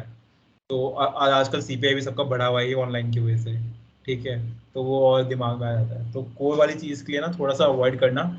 बिल्कुल ही तुम्हारा CV कम पड़ रहा है तो कोर प्रोजेक्ट डालना, वरना नॉन कोर इंटर्न्स ही डालना। एंड उसको एक्सप्लेन करने का अच्छा तरीका होता है, जरूरी नहीं है कि तुम्हारी एनालिस्ट में साइन डन हो। लेट सपोज किसी ने BD में इंटर्न की है या फिर मार्केटिंग में इंटर्न की है, उसको भी डालो, उनको बताओ कि तुम एक्सप्लोर कर रहे थे इस फेज को यार। मतलब तुम एक एक्सप्लोरर हो, तुमने अपनी ब्रांच में पहले अपने कोर्स को एक्सप्लोर किया, वो तुम्हें मे भी पसंद नहीं आया, फिर तुमने ये डोमेन एक्सप्लोर किया, उसके बाद फाइनली तुम एनालिटिक्स में आए, तुमने इसको एक्सप्लोर किया, तुम्हें ये अच्छा लगा, तो that's why you are pursuing it. तो वो एक हफ्ता में अच्छा रीजन लगता है नॉन कोर की तरफ। अनुष्का, हाँ यार। मैं एक दो क्वेश्चन ना चार्ट बोर्ड से मतलब चार्ट से ले लेती हूँ, क्योंकि कुछ कुछ क्वेश्चंस मेरे को सही लग रहे हैं। पहला एक रिसोर्सेज फॉर के स्टडी। 2 रिसोर्सेज मैंने लिए थे। एक DTU का होता है which is a very basic case study का डॉक्यूमेंट, वो ड्राइव वाला होता है। उसी में उससे बहुत सारी बेसिक चीज़ें जो होती है ना, जो तुम्हें फ्रेमवर्क फॉलो करना है और जो भी मतलब जैसे तुम्हें स्टार्ट करना है केस स्टडी, तुमने आज तक किया नहीं है बट स्टार्ट करना है, वो तुम उससे करो। एंड दूसरा बिजनेस क्लब IIT-BBHU का केस बुक में निकालता है। तो पिछले साल भी एक केस बुक आया था जिसमें जिन लोगों के इंटरव्यूज हो चुके हैं उनका एक्सपीरियंस था। तो वैसे ही इस साल भी आई थिंक आएगा, नहीं भी आएगा तो लास्ट ईयर का होगा, वो ले लेना। ये 2 केस स्टडी के रिसोर्सेज मैंने लिए थे। इसके अलावा एक्चुअली क्या है, केस स्टडी बहुत चेंज हो सकता है, मतलब जरूरी नहीं कि तुम फ्रेमवर्क जो रीड किए उसी से आए, बहुत डिफरेंट भी हो सकता है। तो जितना अलग अलग चीजें होती है, पता है, कुछ कुछ पॉडकास्ट भी होते हैं केस स्टडी के। तो अगर तुम्हें थोड़ा सा फ्री टाइम मिले, मन हो, तो सुन लेना बस। मतलब वो पूरा सोल्यूशन के साथ बताते हैं बट तुम्हें थॉट प्रोसेस पता चलता है। ये पहला हो गया। Which tools project can we do. अगर तुम्हें टैब्ल्यू, पावर BI ये सब आता है तब तो बहुत अच्छी चीज है। मुझे पावर BI नहीं आता था, मैं अभी प्लेसमेंट मतलब मैं जॉब में मैंने स्टार्ट किया है और अब मैंने सीखा है पावर BI। टैब्ल्यू मुझे अभी भी नहीं आता। प्रोजेक्ट्स मैंने पाइथन के किए थे। मैं तुम्हें प्रोजेक्ट का थोड़ा टाइप बता देती हूँ। तुम वो प्रोजेक्ट्स लो, एक तो जिसके साथ ना तुम थोड़ी स्टोरी अटैच कर सको। स्टोरी एज इन कोई ऐसे लंबी कहानी नहीं बतानी। जैसे मैंने मेरा एक था कोविड के टाइम में difference in pollution level in the environment, Covid lockdown के टाइम में, कि कैसे लॉकडाउन के कारण एयर क्वालिटी इंप्रूव हुआ था। तो इसके पीछे मैंने ऐसी स्टोरी बनाई थी कि उस टाइम पे लॉकडाउन के टाइम में न्यूज़पेपर में ऐसे आर्टिकल्स आते थे कि पोल्यूशन वगैरह कम हुआ है। तो मुझे ऐसे मन हुआ कि चलो इसका डेटा विजुअलाइजेशन प्रोजेक्ट बनाते हैं। This seems real. तो प्रोजेक्ट कुछ ऐसे ढूंढो। टूल्स अगर तुम्हें आते हैं ये सब तो बहुत अच्छी बात है, वो सारे ऐड करो, डेफिनेटली ऐड करो। अगर नहीं आते हैं तो पाइथन के प्रोजेक्ट्स ऐड करो। आज पुलकित सेट, प्रोजेक्ट्स में एटलीस्ट कोर के मत ऐड करना, क्योंकि प्रोजेक्ट तुम खुद से कर सकते हो। इंटर्न फिर भी तुम्हें किसी कंपनी के अंडर करना होता है। इंटर्न मैंने अपना कोर का भी ऐड किया था, बट उसका भी मेरा ऐसा स्टोरी बना था कि मैं इनिशियली श्योर नहीं थी कि मुझे किस डायरेक्शन में कौन सी जॉब चाहिए। तो मेरा मन ही यही था कि मुझे एक्सप्लोर करना है। मैंने कोर से एक्सप्लोर किया, मैंने सप्लाई चेन में एक्सप्लोर किया, मैंने SD के प्रोजेक्ट्स किए। तो ऐसे करके अगर तुम कुछ अलग अलग चीजें डाल सकते हो तो तुम ऐसे बोल के उसको जस्टिफाई कर सकते हो। It's not a wrong thing. Is it compulsory to use the resume of IIT-BHU? I think BHU के पोर्टल में अपलोड तो नहीं कर सकते रेज्यूमे, मतलब बनाना उसी में होता है, पूरा उनका पूरा टाइम देते हैं वो पूरा रेज्यूमे बनाने का। जो भी तुम्हें डाउट है तुम अपने टीपीआर से पूछ सकते हो, बता देते हैं। कोर का वर्क एक्सपीरियंस, वही इंटर्न तुम डाल सकते हो, प्रोजेक्ट मत डालना यार। उसकी वजह से या कुछ लोगों का डाउट हाँ। था कि उनके पास इंटर्न नहीं है अभी नहीं करी की उन्होंने, बिकॉज वो पहले कुछ और सोच रहे थे, दे वर थिंकिंग अबाउट की going into core and now they are thinking कि एनवायरनमेंट प्लेसमेंट में बैठ जाते हैं, बट अभी इंटर्न नहीं है, सिर्फ प्रोजेक्ट डाल सकते हैं। तो उनके लिए कैसा बात रहने वाला है, मतलब यार अगर बिल्कुल मतलब सिर्फ एक कोर के इंटर्न है और कोई इंटर्न नहीं है, तो मे बी तुम कोर के इंटर्न ऐड कर सकते हो, वहां पे बता सकते हो कि तुमने एक्सप्लोर किया इस पार्ट को और यू रियलाइज कि तुम्हें एनालिटिक्स में आना है, और साथ में एक दो ब्रेक फिर जरूर नॉन कोर के डालो, ठीक है। मतलब नॉन कोर का कुछ ना कुछ तो डालना ही है, प्रोजेक्ट या फिर इंटर्न कुछ ना कुछ तो डालना ही है। और मैं कह रहा हूँ अगर बिल्कुल कोई इंटर्न नहीं किया ना, तब कोर वाली इंटर्न डालना, टू शो कि तुमने कोर भी एक्सप्लोर ढंग से किया है एंड नाउ यू रियलाइज कि तुम्हें इसमें इंटरेस्ट नहीं है। ऐसा भी नहीं लगना चाहिए कि तुमने 3 साल कॉलेज में मतलब कोई इंटर्न ही नहीं करी, कुछ ट्राई नहीं किया, है ना। एंड जो अनुष्का ने बताया ना केस स्टडी वाला पार्ट यार, तो वो मैंने भी यार आईआईटी बीएचयू केस बुक काफी अच्छे से फॉलो किया था। तो आईआईटी बीएचयू केस बुक में ना एक चीज और अच्छी है कि उसमें स्टैटिस्टिक्स और प्रोबेबिलिटी जो तुमको चाहिए वो काफी अच्छे से एक्सप्लेन किया हुआ है उसमें। सो अगर तुम्हें कोई और रीडिंग सोर्स नहीं मिल रहा जहाँ मतलब तुम्हें प्रॉपरली कितना पढ़ना है, तो वो आईआईटी बीएचयू केस बुक को रेफर कर सकते हो प्रोबेबिलिटी और स्टैट्स के लिए। उसमें उन्होंने बताया हुआ है कि तुम्हें कितना रिक्वायर्ड है फॉर द प्लेसमेंट्स। मतलब ये उसमें भी थोड़ी लास्ट में करना उन्होंने पड़ेगा। ना ऐसे पूरा डेटा भी दिया हुआ है कि तुम्हें गेस्टिमेट में कौन कौन सी कॉमन चीजें याद होनी चाहिए। वो बहुत अच्छा डेटा है, वो रट लेना अच्छे से, वो सब आता है। और वो एक्सपीरियंसेस पे भी डिपेंडेंट रहता है कि पिछले लोगों का जो एक्सपीरियंस है उस हिसाब से वो और डेटा उसमें ऐड करते जाते हैं। अच्छी IIT case case book book थोड़ा रहती है। बाइबल मान के पढ़ सकते हो, हाँ आराम से। है ना, तो उससे थोड़ा हेल्प ही होगा, नुकसान तो नहीं होगा, हेल्प ही होगा उससे काफी, ठीक है। एंड केस का ऐसे है कि यार देखो मैं ऑनेस्टली आता हूँ, पहले ना मेरी भी थोड़ी फटती थी यार, क्या इंटरव्यू में पता नहीं बंदा क्या केस दे देगा और उसको सॉल्व कैसे करेंगे, ठीक है। उस फेयर को थोड़ा दूर करने के लिए मैंने अपना 4 फ्रेंड्स का ग्रुप बनाया हुआ था, जिसमें हम हर वीकेंड पे केस करते थे, मतलब एक केस प्रैक्टिस करते थे। जैसे एक बंदा इंटरव्यू बन जाता था और एक बंदा इंटरव्यू बन जाता था, तो 2 लोग आपस में केस डिस्कस करते थे सैटरडे को, और बाकी 2 लोग संडे को करते थे, और अदर 2 मतलब उसमें देखते थे। तो हमने 4 लोगों का ग्रुप बनाया हुआ था। तो हमने आई थिंक ये हमने अगस्त सितंबर अक्टूबर मतलब 2-3 महीने अच्छे से प्रैक्टिस किया था। तो उससे क्या होता है ना, एक तो वोकैबुलरी इंप्रूव हो जाती है यार प्रैक्टिस करने से आपस में, और दूसरा ना कई बार आपको अप्रोच पता लगती है, क्योंकि आप केस पढ़ के अप्रोच नहीं बना सकते यार, केस सॉल्व करके अप्रोच बनती है, ठीक है। या फिर दूसरे की अप्रोच सुन के, कई बार ऐसा होता है ना कि तुम कोई भी केस बुक लोगे ना, तो उसमें सिर्फ एक मेथोडोलॉजी से केस सॉल्व किया होगा, वो भी वो जिससे वो इंटरव्यू लिया गया है, ठीक है। तुम किसी और बंदे से बात करोगे, उसके दिमाग में कोई और अप्रोच आएगी, और तुम खुद सोचोगे तो कोई और अप्रोच आएगी। तो अलग अलग अप्रोचेस ज़्यादा जरूरी हैं, और वो केस स्टडी की जो टाइप्स है ना, वो घूम फिर के 3-4 टाइप्स हैं, उन्हीं से आता है वो। एक प्रॉफिटेबिलिटी है, एक मार्केट एंट्री है, ठीक है, और तीसरा जो तुम्हारा होता है वो रूट रूट कॉज एनालिसिस होता है, आरसीए जिसको बोलते हैं। तो केस स्टडी 3 ही टाइप की आती हैं, प्रॉफिटेबिलिटी, मार्केट एंट्री और रूट कॉज एनालिसिस। तो ये तीनों अच्छे से कर सकते हो। लेट सपोज तुम्हारा कोई फ्रेंड सर्कल वाला ग्रुप नहीं है, तो आई थिंक बिज क्लब भी एक ग्रुप बनाता है कंसल्टिंग क्रू के नाम से, वो ज्वाइन कर लेना प्लेसमेंट से पहले। उसमें भी वो लोग केसेस करते हैं एंड सॉल्व करते हैं, तो वहाँ पे तुम प्रैक्टिस कर सकते हो। और प्रैक्टिस कर लेना, थोड़ा एक तो इंटरव्यू हेजिटेशन कम हो जाता है जब तुम प्रैक्टिस करते हो 2-3 बार, ठीक है। और अप्रोच तुम्हारी बढ़ती ही है कि ये और तरीके हो सकते हैं सॉल्व करने के। मेरे ग्रुप में यार बहुत पहलू बंदा था, हर्षित कृष्णा चौधरी वो था, ठीक है। और एक और पहलू बंदा था नासिर, वो था मेरे ग्रुप में, और आशीष था। तो मतलब मैंने बहुत 3 पहलुओं के साथ में प्रैक्टिस करता था, तो उनके साथ मेरा भी सही हो जाता था। तो मैं तो इतना फेल नहीं था, बट मेरी भी उनके साथ प्रैक्टिस सही हो जाती थी, ऐसे 3 लोगों के साथ करके। तो थोड़े ढंग के हर, हर्षित भैया ना किसी एक ग्रुप के साथ लॉयल नहीं थे, वो मेरे भी ग्रुप में थे, तो वो हमारे साथ हाँ, भी डिस्कस करते थे केस स्टडी। वो इम्पोस्टर है, वो बंदा इम्पोस्टर है। उस बंदे में बुक लिख सकता हूँ, उसके बारे में इतना कंटेंट है मेरे मत लिखो पास। नहीं लिखूंगा। शाहरुख। हाँ बोलो। हाँ आकर्षक, मूव इट फॉरवर्ड। हाँ अच्छा हाँ, मेरे को एक कोर राहुल पे भैया कुछ पॉइंट डालना था। अगर हो। हाँ हाँ, ये एमटेक स्पेसिफिक है। जैसे अगर कोर यूजुअली चीजें नहीं होती लिखने को रेज्यूमे में, तो कोर के प्रोजेक्ट्स और इंटर्न्स डाल सकते हो, वर्क एक्स भी डाल सकते हो, बट बी रेडी कि जस्टिफाई कैसे करोगे कि why don't you want to go to core, और एनालिस्ट ठीक है। तो अगर प्रोजेक्ट्स जैसे अगर कोर पे किए भी हैं बट कुछ डेटा होगा, तो उसको डेटा साइड में लिखने का ट्राई करना हाँ कि कैसे उसमें तुमने डेटा पे वर्क अपॉन किया। तो ऐसे ऐड कर सकते हो। और सेकेंडली जैसे केस डिस्कशंस में पुलकित ने बोला ना, तो इसमें 3 से 4 लोगों से ज़्यादा का ग्रुप मत बनाना, और इसमें ट्राई करना कि तुम इंटरव्यूअर भी बनो रिपीटेटिव टाइम में। तो तुम्हें जिससे क्या है, इंटरव्यूअर का पर्सपेक्टिव भी समझ में आता है, what he is trying to ask. तुम सामने वाले को कहाँ फंसाना चाह रहे हो, मतलब तुम ये चाह रहे होगे ना, अगर तुम इंटरव्यूअर हो तो you will start with a case and तुम चाह रहे होगे कि मुझे रिजल्ट यहाँ पे मिले। तो तुम क्वेश्चन में यस या नो, जैसे भी सामने वाला तुमसे अगर क्वेश्चंस पूछेगा तो तुम यस या नो उस हिसाब से प्रोजेक्ट करोगे, तो एक वो इंटरव्यूअर का पर्सपेक्टिव भी मिलता है। तो be try to be interviewer also.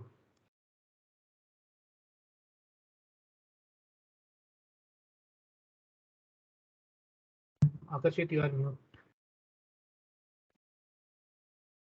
I was saying कि जैसे जिन लोगों ने अभी तक कुछ इंटर्न नहीं किया है और किया तो कोर में किया है, थोड़ा मेंटल एंजाइटी डेवलप हो जाती है अभी कि मेरे यू लुक अराउंड सब लोगों ने प्रिपेयर कर रखा है, सो उसके लिए कुछ समथिंग फॉर देम। यार मेरे पास नहीं था, मेरे पास कोई भी इंटर्न नहीं था, और देन इट रियली मैटर। अगर तुम जो प्रोजेक्ट्स किए हैं उनको बहुत अच्छे से जस्टिफाई कर लोगे ना, तो उनके पास देखो एग्जैक्टली 45 मिनट्स होता है, उससे ज़्यादा वो किसी को देते भी नहीं है।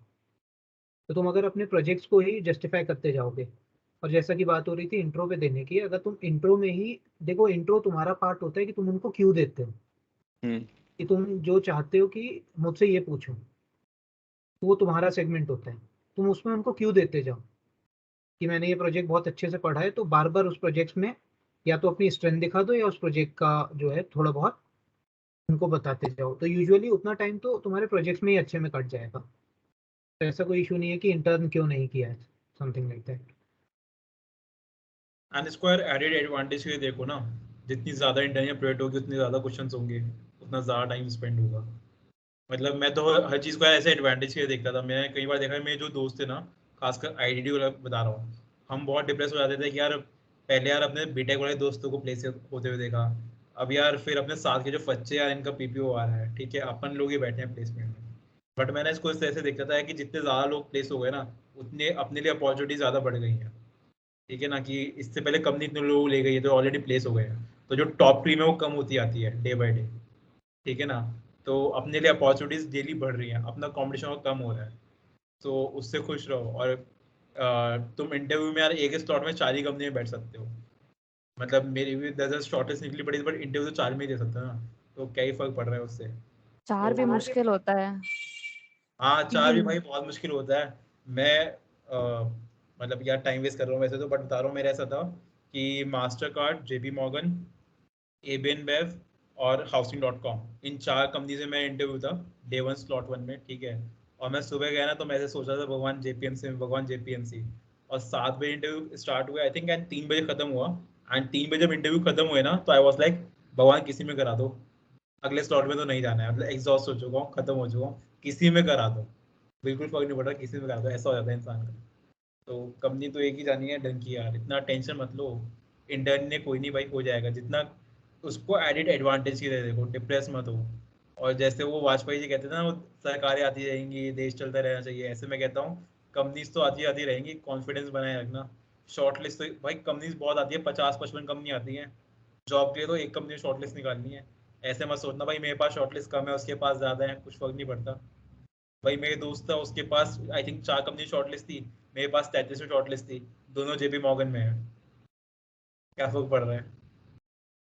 तो वो चल है, इतना उसको टेंशन नहीं लेना किसी भी चीज़ का, अगर तुम्हारे पास कुछ कम है तो कंसंट्रेट रहोगे, फोकस रहोगे, ज़्यादा अच्छा है। और एक ग्रुप डिस्कशन पे समझ आस्किंग जीडी जीडी पे, हाँ जीडी कुछ कंपनी लेती है ना स्पेसिफिकली, कुछ तो हाँ नहीं हाँ, लेती। आई थिंक हमारे टाइम पे फोन पे, एबेन बेव और मास्टर कार्ड, इन 3 का हुआ था जीडी। तो जीडी में हमें कुछ बेसिक रूल्स होते हैं। एक तो अनुष्का या राहुल, तुम लोग बताना चाहोगे पहले? I have been to IBN बेव जीडी। उन्होंने उनका सिलेक्शन रेट बहुत कम था, 8% कुछ उन्होंने सिलेक्ट किया था शॉर्टलिस्ट में से, तो उन्होंने हर ग्रुप में से एक एक बच्चे को उठाया था बस। तो रहने दो, I won't share, I don't want to share. यार देखो, जीडी मेरा फेवरेट राउंड होता था, क्योंकि मेरे को मजा आता था, कंपटीशन बहुत कम हो जाता जीडी का, और मैं थोड़ा कॉन्फिडेंट रहता था जीडी के लिए। जीडी में मतलब बेसिक रूल्स होते हैं। पहला रूल तो ये होता है कि जो तुम बोलो, मतलब जो भी तुम स्टार्टिंग में ले रहे हो कि let suppose for the topic और अगेंस्ट द टॉपिक, उसको एंड तक मेंटेन रखो, बीच में चेंज मत करो। जो लोग कई बार जीडी पहली बार दे रहे होते हैं उनको ये चीज़ नहीं पता होती कि लेट सपोज किसी ने टॉपिक दिया, is crypto currency good for the world, ठीक है।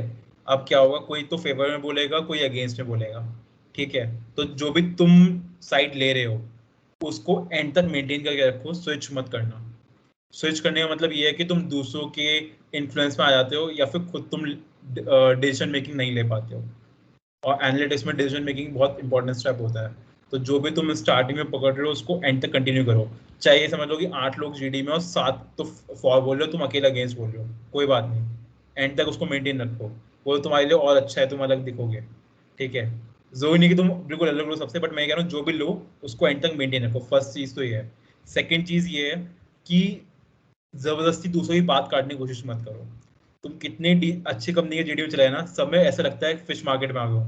जैसे वो टीचर बोलते हैं क्लास में, फिश मार्केट भाई, सब जबरदस्ती अड़े पड़े हैं भाई बोलने में, दूसरों को म्यूट करने में, मैं बोल दूं पहले। ऑनलाइन में तो और ज्यादा सब अपना माइक खोल के बैठे हैं, बस एकदम इसका माइक ऑफ हो और हम बोलना शुरू करें, ऐसा होता है।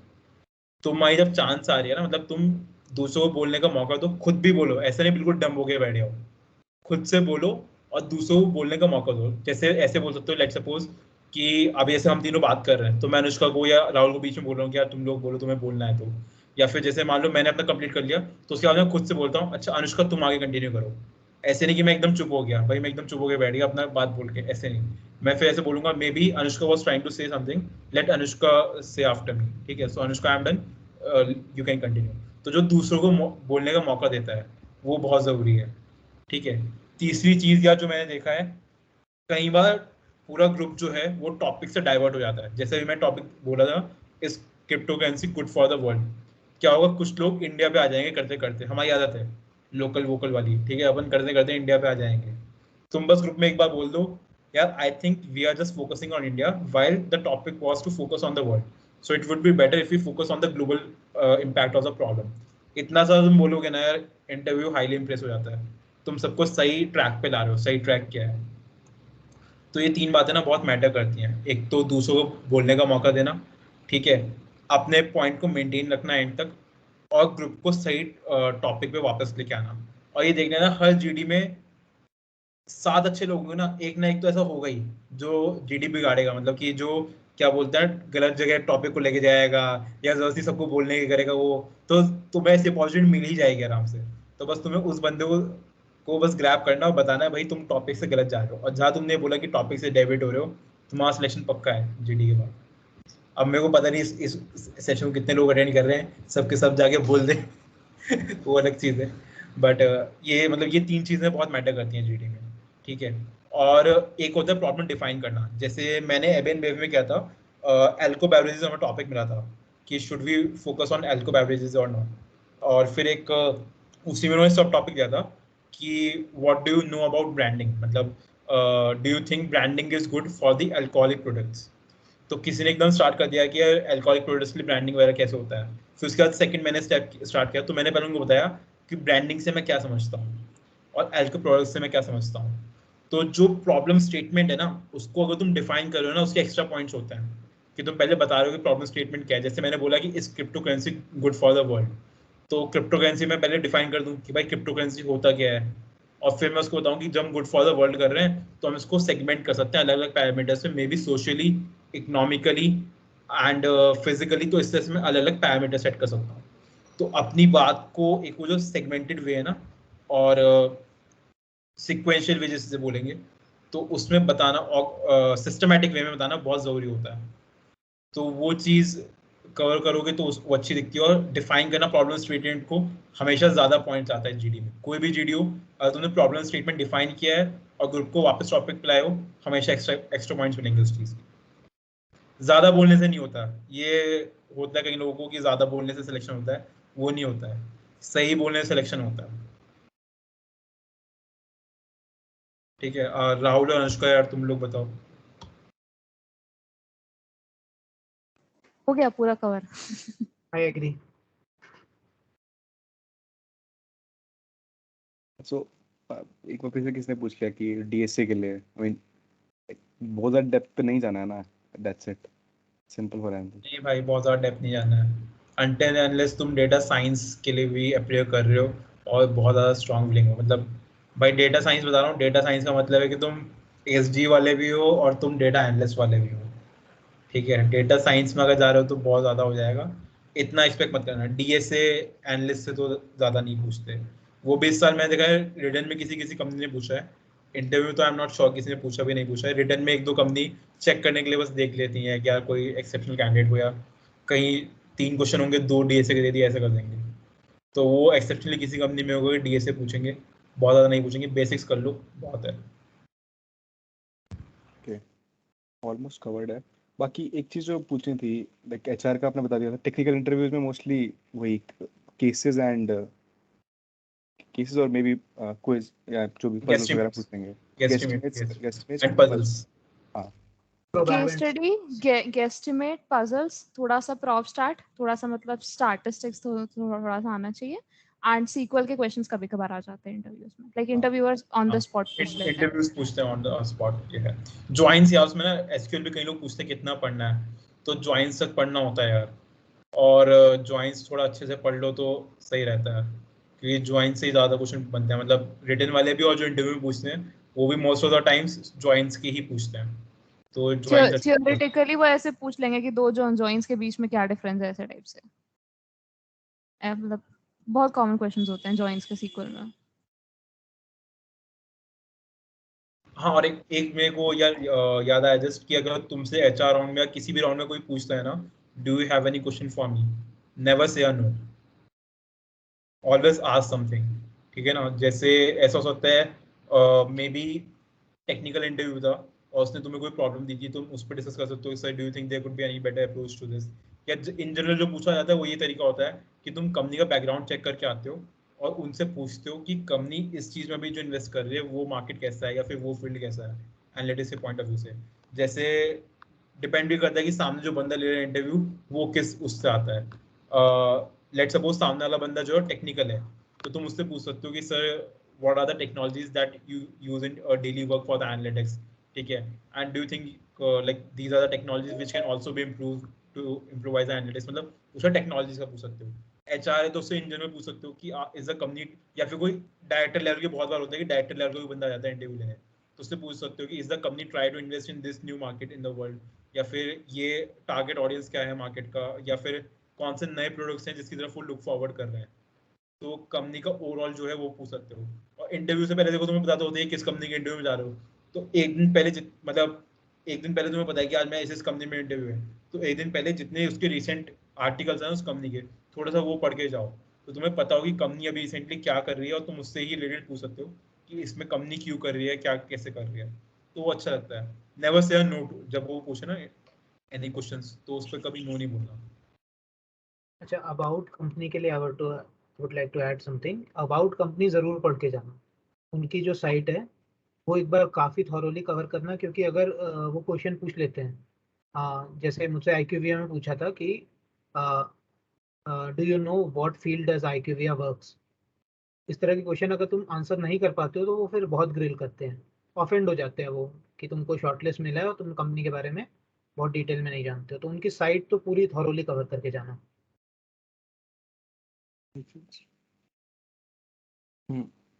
I guess we're done with मतलब all the questions जो भी हमें आए थे, and chat वाले भी हमने cover कर लिया almost. अब किसी if anyone has any doubts, any questions other than what we have covered, we can. या इतने मेरे को 2-3 चीजें याद आई थी, कोई चाहे तो चैट में डाल देना, मतलब जो क्वेश्चंस आ रहे हैं। जैसे एक ना मेरे को याद था टेस्ट में काफी बार होता है नेगेटिव मार्किंग को लेके यार, तो यार ऑलवेज ट्राई कि तुम टीपीआर से कंफर्म कर लो नेगेटिव मार्किंग है कि नहीं, या टेस्ट प्लेटफॉर्म में देख लो, क्योंकि कई बार मैंने लोगों को देखा है नेगेटिव मार्किंग देखते नहीं कि है या नहीं और अटेम्प्ट करते जाते हैं टेस्ट, तो वो गलती मत करना, क्योंकि फिर सीधा यार वो टेस्ट खराब ही होता है जब शॉर्ट लिस्ट पे कम हो जाती है। और एक दूसरा ये होता है कि टेस्ट के ना इंस्ट्रक्शन में लिखा होता है कई बार कि मे बी जो टेस्ट है वो बैकवर्ड नहीं मूव करता। जैसे डेलॉयट का मेरे को टेस्ट याद आया, तो उसमें ऐसा होता है कि कुछ कंपनीज में कि जो टेस्ट है वो सिर्फ एक ही डायरेक्शन में चलता है, मतलब तुम फर्स्ट से सेकंड क्वेश्चन में जाओगे, सेकंड से थर्ड पे जाओगे, पर तुम थर्ड से वापस फर्स्ट से सेकंड पे नहीं आ सकते। So you have to go in one direction. तो ऐसा ना हो कि तुम मे भी क्वेश्चन स्किप कर रहे हो, सोच रहे हो कि मैं इसको वापस आके अटेम्प्ट कर लूंगा और उस पर वो नहीं है। तो वो स्टार्टिंग में इंस्ट्रक्शंस एक बार अच्छे से पढ़ लो, क्योंकि ऐसा होता है। और ये ना कई बार लोगों को तभी पता लगता है जब एक आध टेस्ट निकल जाता है ना ऐसा, जिसमें ये गलती हो जाती है कि बैक नहीं हो रहा, उसके बाद लोग इंस्ट्रक्शन पढ़ना शुरू करते हैं। बट मैं बता रहा हूँ ऐसी कंपनीज देखी हैं, डेलॉयट में ऐसा हुआ था, मेरे को याद है। तो इस तरह से कंपनीज आती हैं जो एक ही फ्लो में टेस्ट चलेगा, या नेगेटिव मार्किंग का देख लो कि नेगेटिव मार्किंग है कि नहीं है।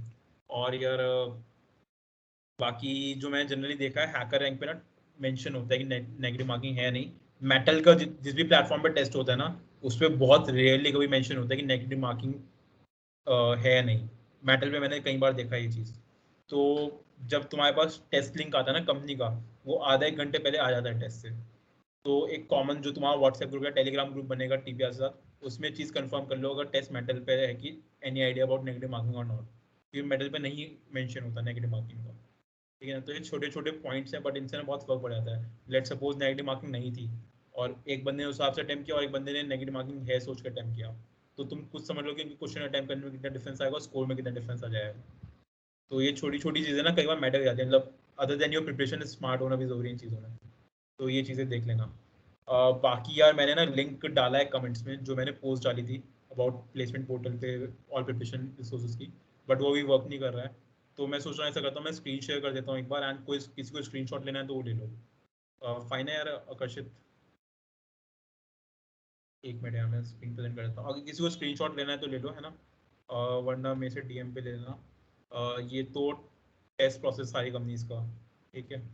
किसी को स्क्रीनशॉट लेना, या तो आकर्षित तू ही लेके डाल दे यार चैट में पॉसिबल। और तुम अनम्यूट कर लिया, तेरी आवाज़ नहीं आ रही। हाँ मैंने देखा स्क्रीनशॉट।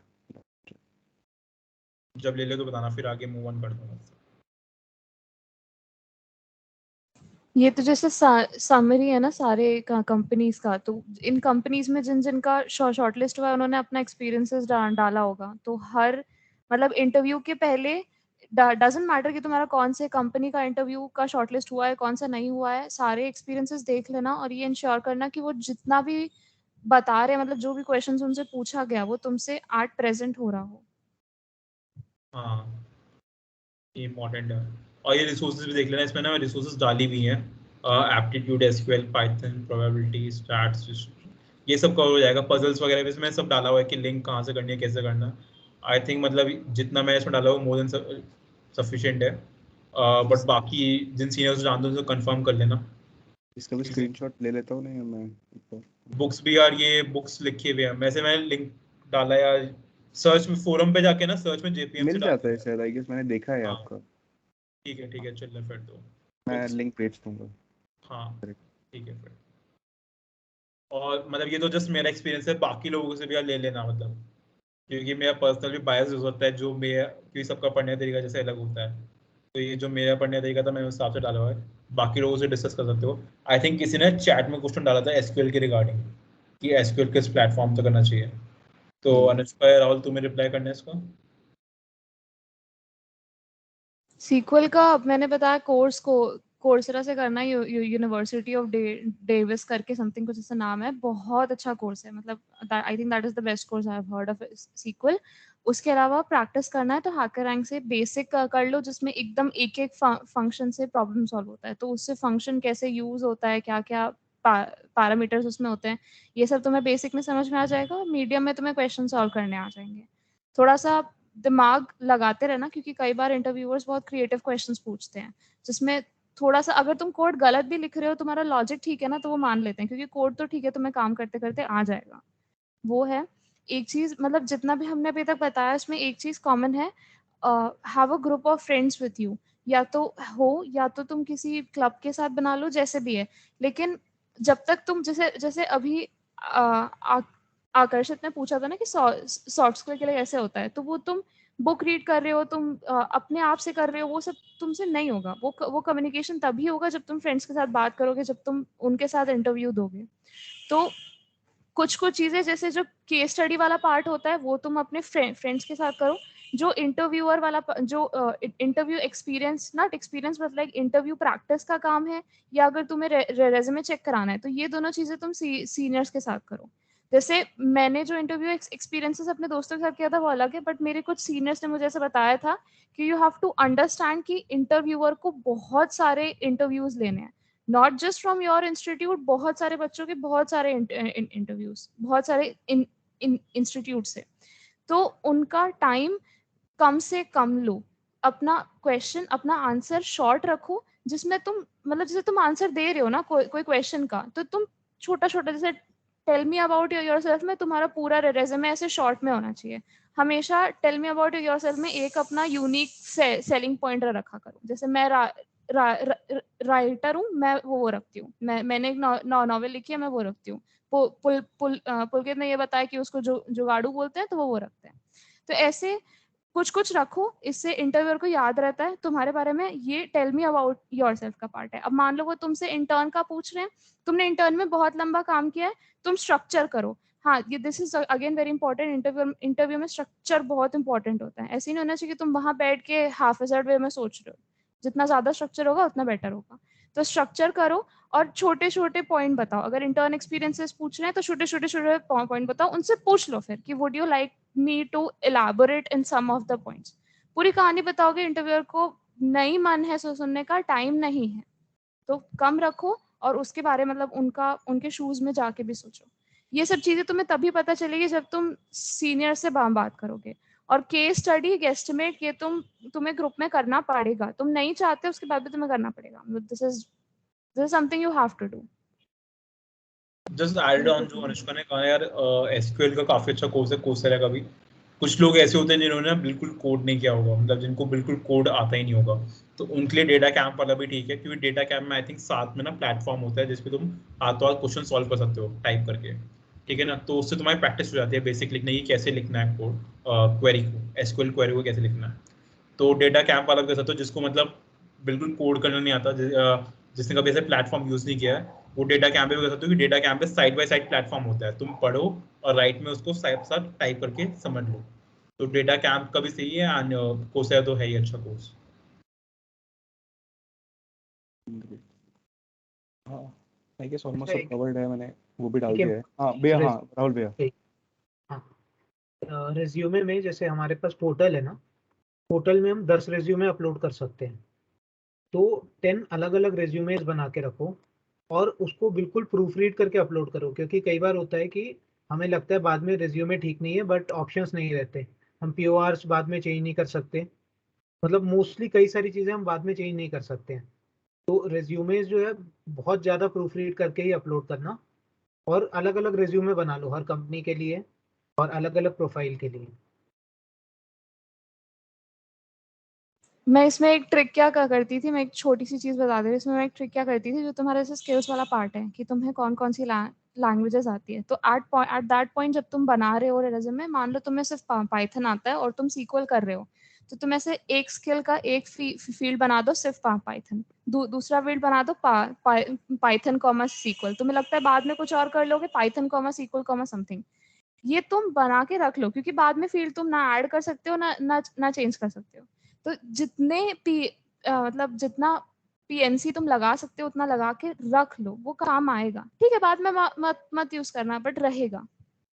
जैसे छोटा ट्रिक होता है ये रेज्यूमे के लिए।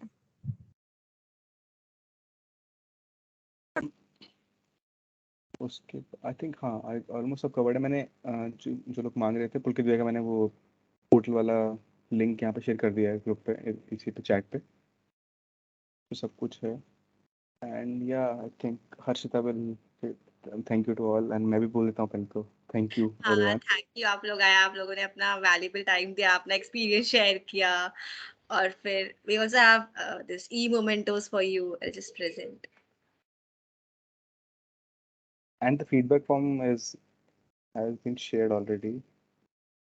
I don't have. मोमेंटोस भैया फील आ Yeah. रहा है कम वाला।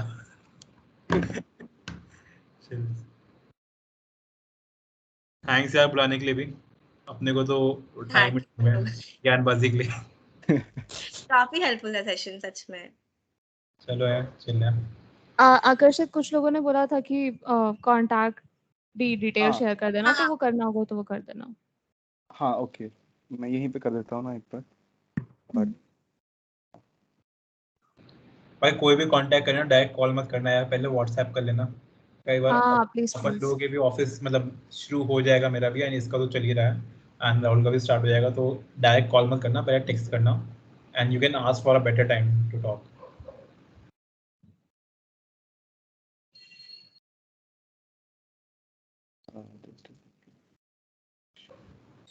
लीव कर सकते हैं गाइस अब? मोमेंटोस यहाँ पे थोड़ा अच्छा। डिस्प्ले कर देंगे ना आप।